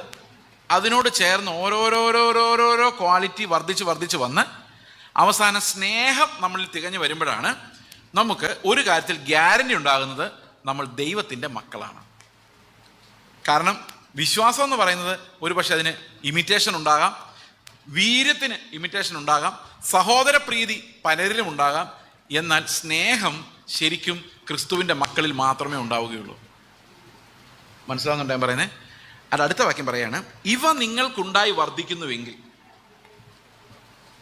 അപ്പോൾ നിങ്ങളൊരു പ്രോപ്പർ വിശുദ്ധീകരണം പ്രാപിക്കുന്നുണ്ടെങ്കിൽ, ഓക്കെ, ഇവ നിങ്ങൾക്കുണ്ടായി വർദ്ധിക്കുന്നുവെങ്കിൽ നിങ്ങൾ നമ്മുടെ കർത്താവായ യേശു ക്രിസ്തുവിൻ്റെ പരിജ്ഞാനം സംബന്ധിച്ച് ഉത്സാഹമില്ലാത്തവരും നിഷ്ഫലന്മാരും ആയിരിക്കില്ല. അപ്പോൾ നമ്മുടെ ഉള്ളിൽ സ്നേഹം നിറഞ്ഞു വരികയാണെങ്കിൽ നമുക്ക് കർത്താവിൻ്റെ പരിജ്ഞാനം സംബന്ധിച്ച് ഭയങ്കര ഉത്സാഹമായിരിക്കും. ഒരു എക്സാമ്പിൾ പറഞ്ഞാൽ, ഞാൻ വളരെയധികം മോശം സാഹചര്യത്തിലൂടെ ജീവിച്ചിരുന്ന ആളുകാരെ കണ്ടിട്ടുണ്ട്. അപ്പോൾ അവർ വിശ്വാസത്തിലേക്ക് വന്നു കഴിയുമ്പം നമ്മുടെ സഭയിലുള്ള ആളുകൾക്ക് അവരോടൊരു അറപ്പാണ്. നിങ്ങൾക്കൊരു കാര്യം പറയാം, ഒരു സഭയുടെ ശക്തി, നിങ്ങളൊരു ഈ പ്രൈമറി ഹെൽത്ത് സെൻ്റർ കണ്ടിട്ടുണ്ടോ? എന്തോ അത്? പ്രാഥമിക ആരോഗ്യ കേന്ദ്രം. നിങ്ങൾ ക്യാൻസറുമായിട്ട് പ്രാഥമിക ആരോഗ്യ കേന്ദ്രത്തിൽ ചികിത്സിക്കാൻ പോവില്ല. ഹാർട്ട് പ്രോബ്ലം എന്ന് പറഞ്ഞുകൊണ്ട് പ്രാഥമിക ആരോഗ്യ കേന്ദ്രത്തിൽ പോവില്ല. അപ്പോൾ അവിടെ എന്തൊക്കെ പറ്റുള്ളൂ? അവിടെ തലവേദന, വയറുവേദന, വൈറൽ പനി, ഇങ്ങനെയുള്ള കുഞ്ഞു താൽക്കാലിക രോഗങ്ങൾക്കുള്ള പരിഹാരം മാത്രമേ എവിടെയുള്ളൂ. പിന്നെ വാക്സിനേഷൻ എടുക്കാൻ, ഇങ്ങനെയുള്ള കാര്യങ്ങൾക്ക് വേണ്ടി മാത്രം നമ്മളിവിടെ പോകുന്നത് പ്രൈമറി ഹെൽത്ത് സെൻ്ററിൽ പോകുന്നത്. എന്നാൽ ഒരു സൂപ്പർ സ്പെഷ്യാലിറ്റി ഹോസ്പിറ്റലിലാണെങ്കിലോ അവിടെ എല്ലാ രോഗികളെയും ചികിത്സിക്കും. രക്ഷയില്ലെന്ന് തോന്നുന്നവനെ വരെ അവർ സ്വീകരിക്കും. ശരിയാണോ ഞാൻ പറഞ്ഞത്? അപ്പോൾ ഇതിലേതാണ് പവർഫുൾ ആയിട്ടുള്ള ഹോസ്പിറ്റല്? പ്രൈമറി ഹെൽത്ത് സെൻ്റർ ആണോ അതോ സൂപ്പർ സ്പെഷ്യാലിറ്റി ഹോസ്പിറ്റലിനാണോ കൂടുതൽ ശക്തി, കൂടുതൽ മഹത്വം? ഏതിനാ? നിങ്ങളൊന്നും മിണ്ടുന്നില്ല. ഇതൊക്കെ നിങ്ങൾക്ക് അറിയാമെന്നാണ് ഞാൻ വിചാരിച്ചിരുന്നത്.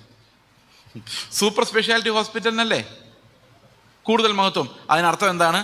ഏത് രോഗിയെയും ചികിത്സിക്കാൻ കഴിയും. ഇനി സഭയുടെ കാര്യം നോക്കിക്കേ. സഭയിലേക്ക് മാന്യന്മാർ വന്നാൽ നമുക്കിഷ്ടമാണ്. അപ്പൊ ചില സഭകളിൽ ആർക്ക് മാത്രമേ ചികിത്സയുള്ളൂ? ചെറിയ വയറിളക്കം, ചെറിയ ജലദോഷം,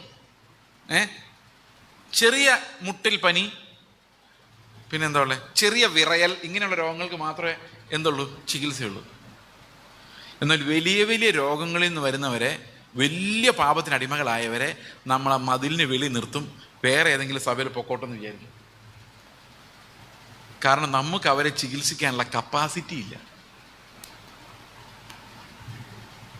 അപ്പൊ സഭയുടെ ശക്തി ഇന്ന് നമ്മൾ ആഗ്രഹിക്കുന്നത് നമ്മളെപ്പോലെയുള്ള കുറെ നീതിമാന്മാരായ പരീശന്മാര് ഒന്നിച്ചിരുന്ന് ഞങ്ങൾ കർത്താവിൻ്റെ ആൾക്കാരെന്ന് ഗമ പറയുന്ന സഭയെന്ന. സഭ അങ്ങനെയല്ല. സഭയിൽ നമ്മൾ അറിയേണ്ട സ്നേഹം എന്ന് പറയുന്നത് ഈ പാവങ്ങളോടുള്ള സ്നേഹം നാട്ടിൽ മുഴുവനുണ്ട്. പക്ഷെ പാപികളോടുള്ള സ്നേഹം കർത്താവിന് മാത്രമേ ഉള്ളൂ. എത്രവർക്ക് മനസ്സിലായി ഞാൻ പറഞ്ഞ്? പാവങ്ങൾക്ക് കിഡ്നി കൊടുക്കുന്ന ഇഷ്ടംപോലെ ആൾക്കാർ ലോകത്തുണ്ട്. പക്ഷെ ഒരു പാപിയെ പോയി കെട്ടിപ്പിടിക്കണമെങ്കിൽ അത് കർത്താവിന് മാത്രമേ സാധിക്കുകയുള്ളൂ. ഒരു കെട്ടിപ്പിടുത്തത്തിൽ അലിയാത്ത ഒരു പാപിയും ഇല്ല. സ്നേഹത്താൽ അലിയാത്ത ഒരു പാപിയില്ല. പാപിയെ രക്ഷിക്കാൻ ഒരു പാപിക്ക് സർജറി ചെയ്യാൻ പറ്റാത്ത ഒരു സഭയും ബലമുള്ള സഭയല്ല. കർത്താവിൻ്റെ സഭ എന്ന് പറഞ്ഞാൽ ലയൺസ് ക്ലബ്ബ് പോലെ നമുക്കിരുന്ന് എൻജോയ് ചെയ്യാനുള്ള ഒരു സ്ഥലമല്ല. അവിടെ പാപികൾക്കുള്ള ഇൻറ്റൻസീവ് കെയർ യൂണിറ്റ് ആണ്.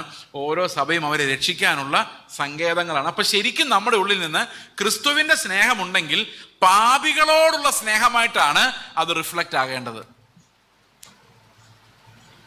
യേശു കർത്താവ് ഈ നാട്ടിലുണ്ടായിരുന്നെങ്കിൽ അവൻ പരീശന്മാരുടെ ദേവാലയങ്ങളിലല്ല, പാപികൾ ചെന്നുകൂടുന്ന മാർക്കറ്റിലും വഴിയരികിലും ചുങ്കം പിരിക്കുന്ന സ്ഥലത്തും വേശ്യാസ്ത്രീകൾ നിൽക്കുന്ന സ്ഥലത്തും കയറി ഇറങ്ങി നടന്നേനെ.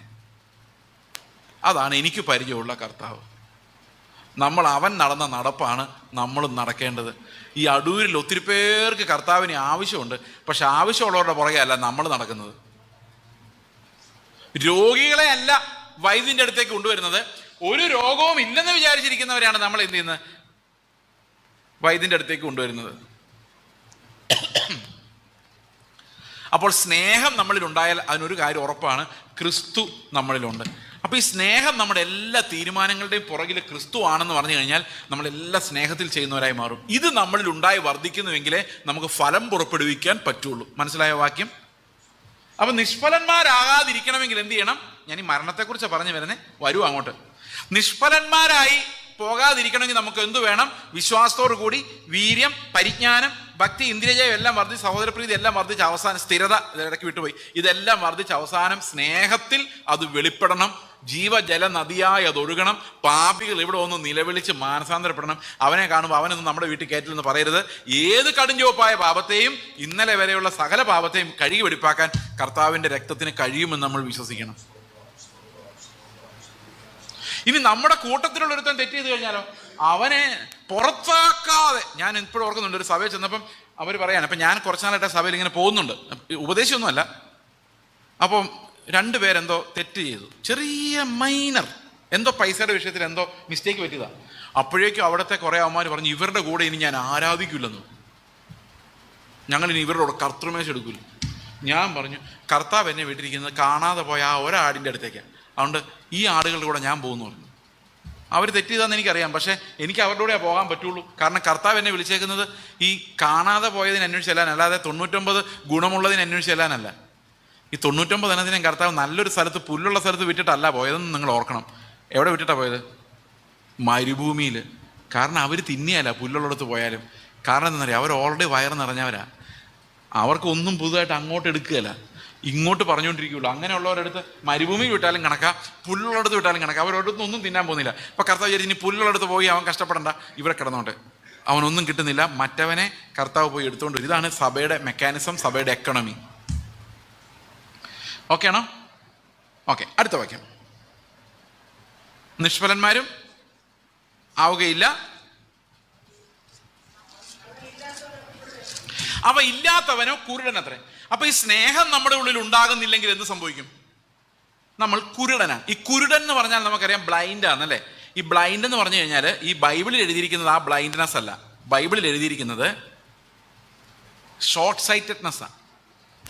ഈ കണ്ണാടിയുടെ മുകൾ ഭാഗം ഷോർട്ട് സൈറ്റ്, മുഴുവൻ പുകയായി. മുകൾ ഭാഗം ഷോർട്ട് സൈറ്റും താഴെ ഭാഗം ലോങ് സൈറ്റും രണ്ടും ഉണ്ട്. അപ്പോൾ ഞാൻ ആദ്യം വിചാരിച്ചുകൊണ്ടിരുന്നത് ഈ ഷോർട്ട് സൈറ്റ് ലോങ് സൈറ്റും കൂടെ അഡ്ജസ്റ്റ് ആയിട്ട് നേരെ ആകുമെന്ന്. പക്ഷെ പിന്നെ മനസ്സിലായത് അപ്പുറത്തെ കാഴ്ചയും പോയി ഇപ്പുറത്തെ കാഴ്ചയും പോയി, ഈ ഇടയ്ക്കുള്ള കാഴ്ച അതുപോലെ നിൽപ്പുണ്ട്. അപ്പോൾ അതുകൊണ്ട് മുകളിലൂടെ നോക്കുമ്പം ദൂരെയുള്ളത് കാണാൻ വയ്യ, താഴേക്കൂടെ നോക്കുമ്പം അല്ല, മുകളിൽ ഇത്ര ലെൻസ് ഇല്ലെങ്കിൽ ദൂരെയുള്ളത് കാണാൻ പറ്റില്ല, താഴത്തെ ലെൻസ് ഇല്ലെങ്കിൽ അടുത്തുള്ളത് കാണാൻ പറ്റില്ല. ആകെ കുഴപ്പത്തിലാണ്. ഓക്കെ, ഈ ഷോർട്ട് സൈറ്റഡ്നെസ്സിനെയാണ് ആത്മീക അന്ധത എന്ന് പറയുന്നത്. അതായത് ദൂരെയുള്ളത് കാണാൻ പറ്റില്ല. ഇവിടെ താഴെ എന്താ എഴുതിയിരിക്കുന്നത്? അവൻ ഹ്രസ്വദൃഷ്ടി ഉള്ളവനും തൻ്റെ മുമ്പിലത്തെ പാപങ്ങളുടെ ശുദ്ധീകരണം മറന്നവനും തന്നെ. അടുത്ത വാക്യം വായിക്കണ്ട, വെയിറ്റ്. അപ്പോൾ ആലോചിച്ച് നോക്കിയേ, ഷോർട്ട് സൈറ്റ്, ഹ്രസ്വദൃഷ്ടി. നിങ്ങൾ പൊറോട്ട നോക്കിയേ. ഇന്നലെ കർത്താവ് നടത്തി, അപ്പോൾ ഇന്നലെ കണ്ടു. കഴിഞ്ഞ ആഴ്ച കർത്താവ് നടത്തി, ഒരാഴ്ച കണ്ടു, അപ്പോൾ ഒരാഴ്ചത്തേക്കുള്ള വിഷം കിട്ടുന്നുണ്ട്. കഴിഞ്ഞ ഒരു വർഷക്കാലം നടത്തി, അപ്പോൾ കുറച്ചുകൂടെ നല്ല വിഷനുണ്ട്. എന്നാൽ ആർക്കും അവ മുൻകാല പാപങ്ങളുടെ ശുദ്ധീകരണം മറന്നുപോയി. അതെന്നായിരുന്നു? അത് കുറേ നാൾ മുമ്പായിരുന്നു. അങ്ങോട്ട് ദൃഷ്ടി എത്തുന്നില്ല. കാരണം എന്താ? അങ്ങോട്ട് ദൃഷ്ടി എത്തിയാൽ എൻ്റെ ഉള്ളിൽ സ്നേഹം വന്ന് നിറയും. മനസ്സിലാവുന്നുണ്ടോ? നിങ്ങളെന്താ മനസ്സിലാവുന്നില്ലാത്തതുകൊണ്ടാണോ, അതോ ഇതൊക്കെ മനസ്സിലായി പോയതുകൊണ്ടാണോ? എന്തായാലും ആയിക്കോട്ടെ.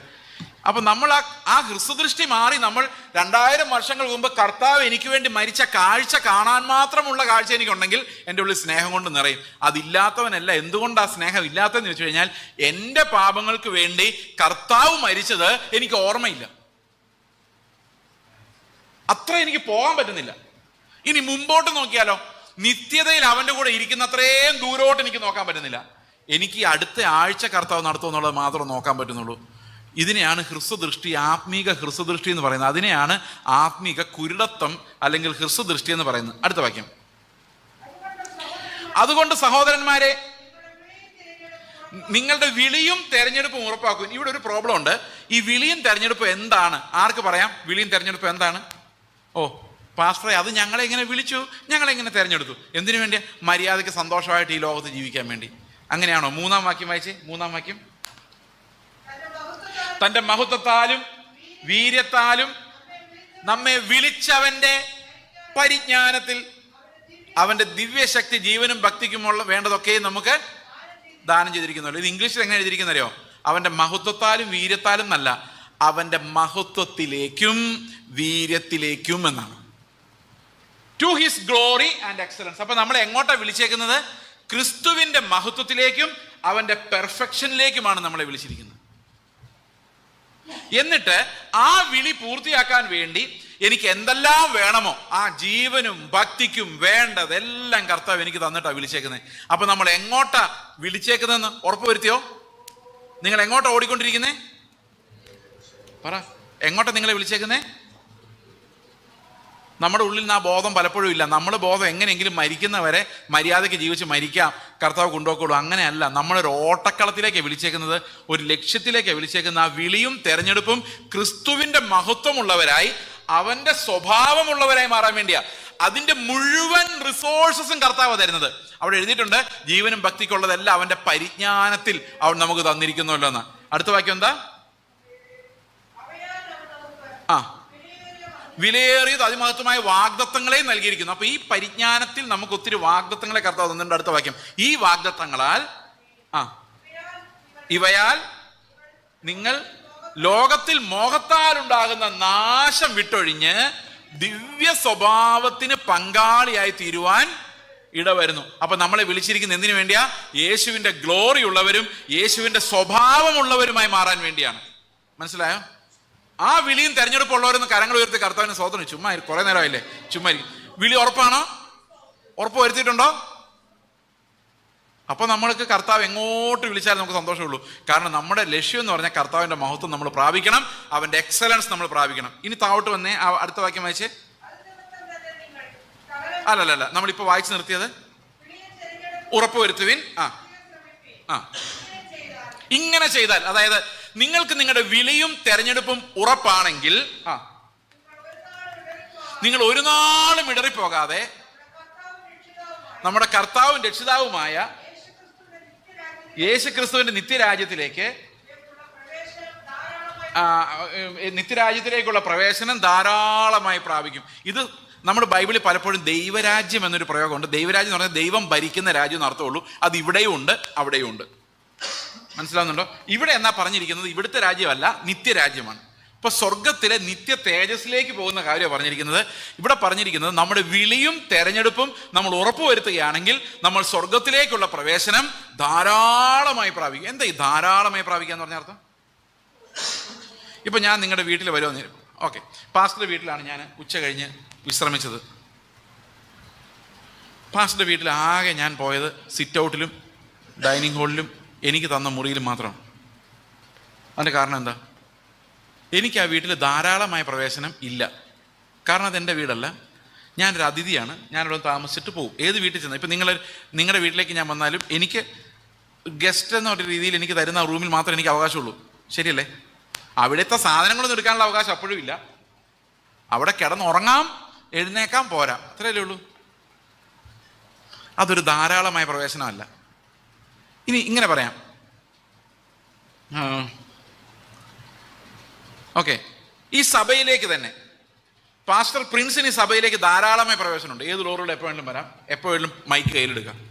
പക്ഷെ എനിക്ക് അങ്ങനെയുള്ളൊരു ധാരാളമായ പ്രവേശനം എങ്ങോട്ടില്ല, ഈ മൈക്കിൻ്റെ അടുത്തേക്ക് ഇല്ല. ശരിയാണോ ഞാൻ പറഞ്ഞത്? അതേസമയത്ത് എൻ്റെ സഭയിൽ എനിക്ക് മൈക്ക് എടുത്തുകൊണ്ട് എതിരെ വേണമെങ്കിലും നടക്കാം. അതിനെയാണ് നമ്മൾ ധാരാളമായ പ്രവേശനം എന്ന് പറയുന്നത്. എൻ്റെ വീട്ടിലോട്ട് ചെന്ന് കഴിഞ്ഞാൽ എനിക്ക് ഈ മുറിയിലെ കയറാവുള്ളൂ എന്നൊന്നുമില്ല. എനിക്ക് എല്ലാ മുറിയിലും കയറാം, ആരും ഇല്ലെങ്കിൽ, അല്ലേ? എല്ലാ മുറിയിലും കയറാം, എന്ത് പണി വേണമെങ്കിലും ചെയ്യാം. അത് എൻ്റെ വീടാണെങ്കിൽ എനിക്കത് അവകാശം ആ വീടിന്മേലുണ്ടെങ്കിൽ എനിക്ക് ചെയ്യാം. ശരിയല്ലേ ഞാൻ പറഞ്ഞേ? അപ്പൊ സ്വർഗത്തിൽ എൻ്റെ വീടാണെന്നുള്ള ഉറപ്പ് ഞാൻ വരുത്തി കഴിഞ്ഞാൽ എനിക്ക് അങ്ങോട്ട് ധാരാളമായി കയറാം. അതല്ലെങ്കിൽ ഇപ്പോഴും നമുക്ക് സംശയമായിരിക്കും, പോകുമോ, കർത്താവ് ഒന്ന് കൊണ്ടുപോകില്ല, സംശയം തോന്നുന്നത്. കാരണം എന്താ? നമ്മൾ നമ്മുടെ വിളിയും തെരഞ്ഞെടുപ്പും ഉറപ്പ് വരുത്തിയിട്ടില്ല, ആകെ കൺഫ്യൂഷനിലിരിക്കുവാണ്. നിങ്ങളുടെ വീട്ടിലേക്ക് ധാരാളമായി വന്ന് പ്രവേശിക്കുന്ന ആരാ പറ. നമ്മുടെ വിദേശ രാജ്യങ്ങളിലൊക്കെ ആണെങ്കിൽ അപ്പോയിൻമെൻ്റ് എടുത്തിട്ടേ പോകാൻ പറ്റും. നേരത്തെ അപ്പോയിൻമെൻ്റ് എടുത്ത് കൺവീനിയൻറ്റ് ടൈം നോക്കിയാണ് പോകുന്നത്. ധാരാളമായെന്ന് പോയിട്ട് പ്രവേശനം പോലും ഇല്ല, കഷ്ടിച്ച. എന്നാൽ നിങ്ങളുടെ വീട്ടിലേക്ക് ധാരാളമായി പ്രവേശിക്കുന്ന ആരാ? നിങ്ങളുടെ പിള്ളേര്. അവർ സ്കൂൾ വിട്ട് വരുമ്പം ഡോർ അടച്ചേക്കുവാണെങ്കിൽ ഒരു വിൻഡോ തുറന്ന് നോക്കുക, അതിലേ കയറാൻ പറ്റുമെന്ന്. അവർ നോക്ക് ചെയ്തിട്ട് പ്ലീസ് പപ്പ ഞാൻ അകത്ത് കയറിക്കോട്ടെ ചോദിച്ചിട്ട് ഇന്നേ വരെ ഏതെങ്കിലും ഒരുത്തിനകത്ത് കയറിയിട്ടുണ്ടോ? ഇല്ല. നിങ്ങൾ വേണ്ട വെളി നിൽക്കണമെന്ന് പറഞ്ഞാലും അവൻ അകത്ത് കയറും. അകത്ത് കയറിയിട്ടേ പറയുള്ളൂ ഞാൻ അകത്ത് കയറിയിട്ടുണ്ട് കേട്ടോ എന്ന് പറഞ്ഞു. മതിൽ ചാടി അവൻ അകത്ത് വരും, ഇല്ലേ? കാരണം എന്താ? അവൻ നിങ്ങളുടെ വീട്ടിൽ അവൻ്റെ ആണെന്ന് അവൻ അറിയാം. അതിനെയാണ് നമ്മൾ ധാരാളമായ പ്രവേശനം എന്ന് പറയുന്നത്. ഇനി ഒരു നിമിഷം ആലോചിക്കുക, സ്വർഗത്തിലേക്ക് ധാരാളമായ പ്രവേശനം നമുക്ക് കിട്ടിയെന്ന് നമ്മൾ ചിന്തിച്ചു കഴിഞ്ഞാൽ നമ്മൾ എന്ത് സന്തോഷത്തോടെ ആയിരിക്കും ജീവിക്കുന്നത്, അല്ലേ? നമ്മൾ ഈ നദി അങ്ങ് ക്രോസ് ചെയ്ത് കർത്താവിൻ്റെ അടുത്തോട്ട് ഭയങ്കര സന്തോഷത്തോടെ ചെല്ലുക. കാരണം നമ്മുടെ വിളി എങ്ങോട്ടാന്ന് നമുക്ക് ഉറപ്പാണ്. ഈ വിളിയുടെ ഉറപ്പ് നമുക്ക് ലഭിക്കുന്നത് ആകാശത്ത് നിന്ന് വരുന്നതല്ല, അത് നമ്മുടെ വിശുദ്ധീകരണത്തിൽ നിന്ന് വരുന്നതാണ്. മനസ്സിലായോ? അപ്പൊ മരണത്തെക്കുറിച്ച് ഇത്രയും നമ്മൾ പഠിച്ചാൽ അതിൻ്റെ സൊല്യൂഷൻ എന്താ, എന്തിനു വേണ്ടി അത് പഠിക്കുന്നതെന്ന് ചോദിച്ചു കഴിഞ്ഞാൽ നമുക്ക് ആർക്കും എടുത്തുകൊണ്ടു പോകാൻ പറ്റാത്ത ഒരവകാശം നമുക്ക് സ്വർഗത്തിൽ സ്ഥിരമായിരിക്കുന്നു. ദൂതന്മാർക്ക് പോലും പാടാൻ പറ്റാത്ത സ്തുതിഗീതം അവൻ്റെ നാവിൽ തന്നിരിക്കുന്നു. ഞാൻ ഉറപ്പായും നിത്യജീവങ്കിലേക്കുള്ള പ്രവേശനം ധാരാളമായി പ്രാപിക്കും. ഇവിടെ പത്രോസ് ഇത് പറഞ്ഞിരിക്കുന്നത്, പത്രോസിന്റെ പശ്ചാത്തലം എങ്ങനെയാണെന്നറിയാമോ? പത്രോസ് മരിക്കാറായപ്പോഴാണ് ഇത് എഴുതിയിരിക്കുന്നത്. പത്രോസ് പറയാണ്, അതുകൊണ്ട് നിങ്ങൾ അറിഞ്ഞവരും ലഭിച്ച സത്യത്തിൽ ഉറച്ചു നിൽക്കുന്നവരും എന്ന് വരികിലും ഇത് നിങ്ങൾ എപ്പോഴും ഓർമ്മിപ്പിപ്പാൻ ഞാൻ ഒരുങ്ങിയിരിക്കും. നമ്മുടെ കർത്താവായ യേശുക്രിസ്തു എനിക്ക് അറിവ് തന്നതുപോലെ എൻ്റെ കൂടാരം പൊളിഞ്ഞു പോകാൻ അടുത്തിരിക്കുന്നു എന്നറിഞ്ഞിരിക്കാൻ ഞാൻ ഈ കൂടാരത്തിലിരിക്കുന്നിടത്തോളം നിങ്ങളെ ഓർപ്പിച്ചുണർത്തുക യുക്തം. അപ്പോൾ ഒരു കാര്യമുണ്ട്, കർത്താവ് പത്രോസിനോട് പറഞ്ഞിട്ടുണ്ട്, പോരെ, നിന്റെ സമയമായി. അപ്പോൾ ഇത് മരണത്തെക്കുറിച്ചുള്ള പ്രധാനപ്പെട്ട ഒരു ഉപദേശമാണ്. ഒത്തിരി ആളുകൾക്കും പോകാറാവുമ്പം വിവരം മനസ്സിലാവും. അത് ധാരാളമായ പ്രവേശനമുള്ളവർക്കാണ് പൊതുവെ മനസ്സിലാകുന്നത്. അല്ലാത്തവർക്ക് മനസ്സിലാവുന്നുണ്ട് കേട്ടോ. ഞാൻ മരിക്കാൻ പോകുന്ന കൃത്യം സമയം എഴുതി വെച്ചിട്ട് മരിച്ച ഒത്തിരി ദുഷ്ടന്മാരും ഉണ്ട്, അതില്ലെന്ന് പറയാൻ പറ്റില്ല. പക്ഷേ ഒരു വിശുദ്ധനെ സംബന്ധിച്ച് ഇങ്ങോട്ട് പോരെ എന്നുള്ള, നിന്റെ ടൈം ആകുന്നു എന്നുള്ളൊരു വിളി, ആ calling up of the roll, ആ റോൾ കോൾ ഞാൻ കേൾക്കുന്നത് ഒരു വലിയ ആനന്ദകരമായ കാര്യമാണ്.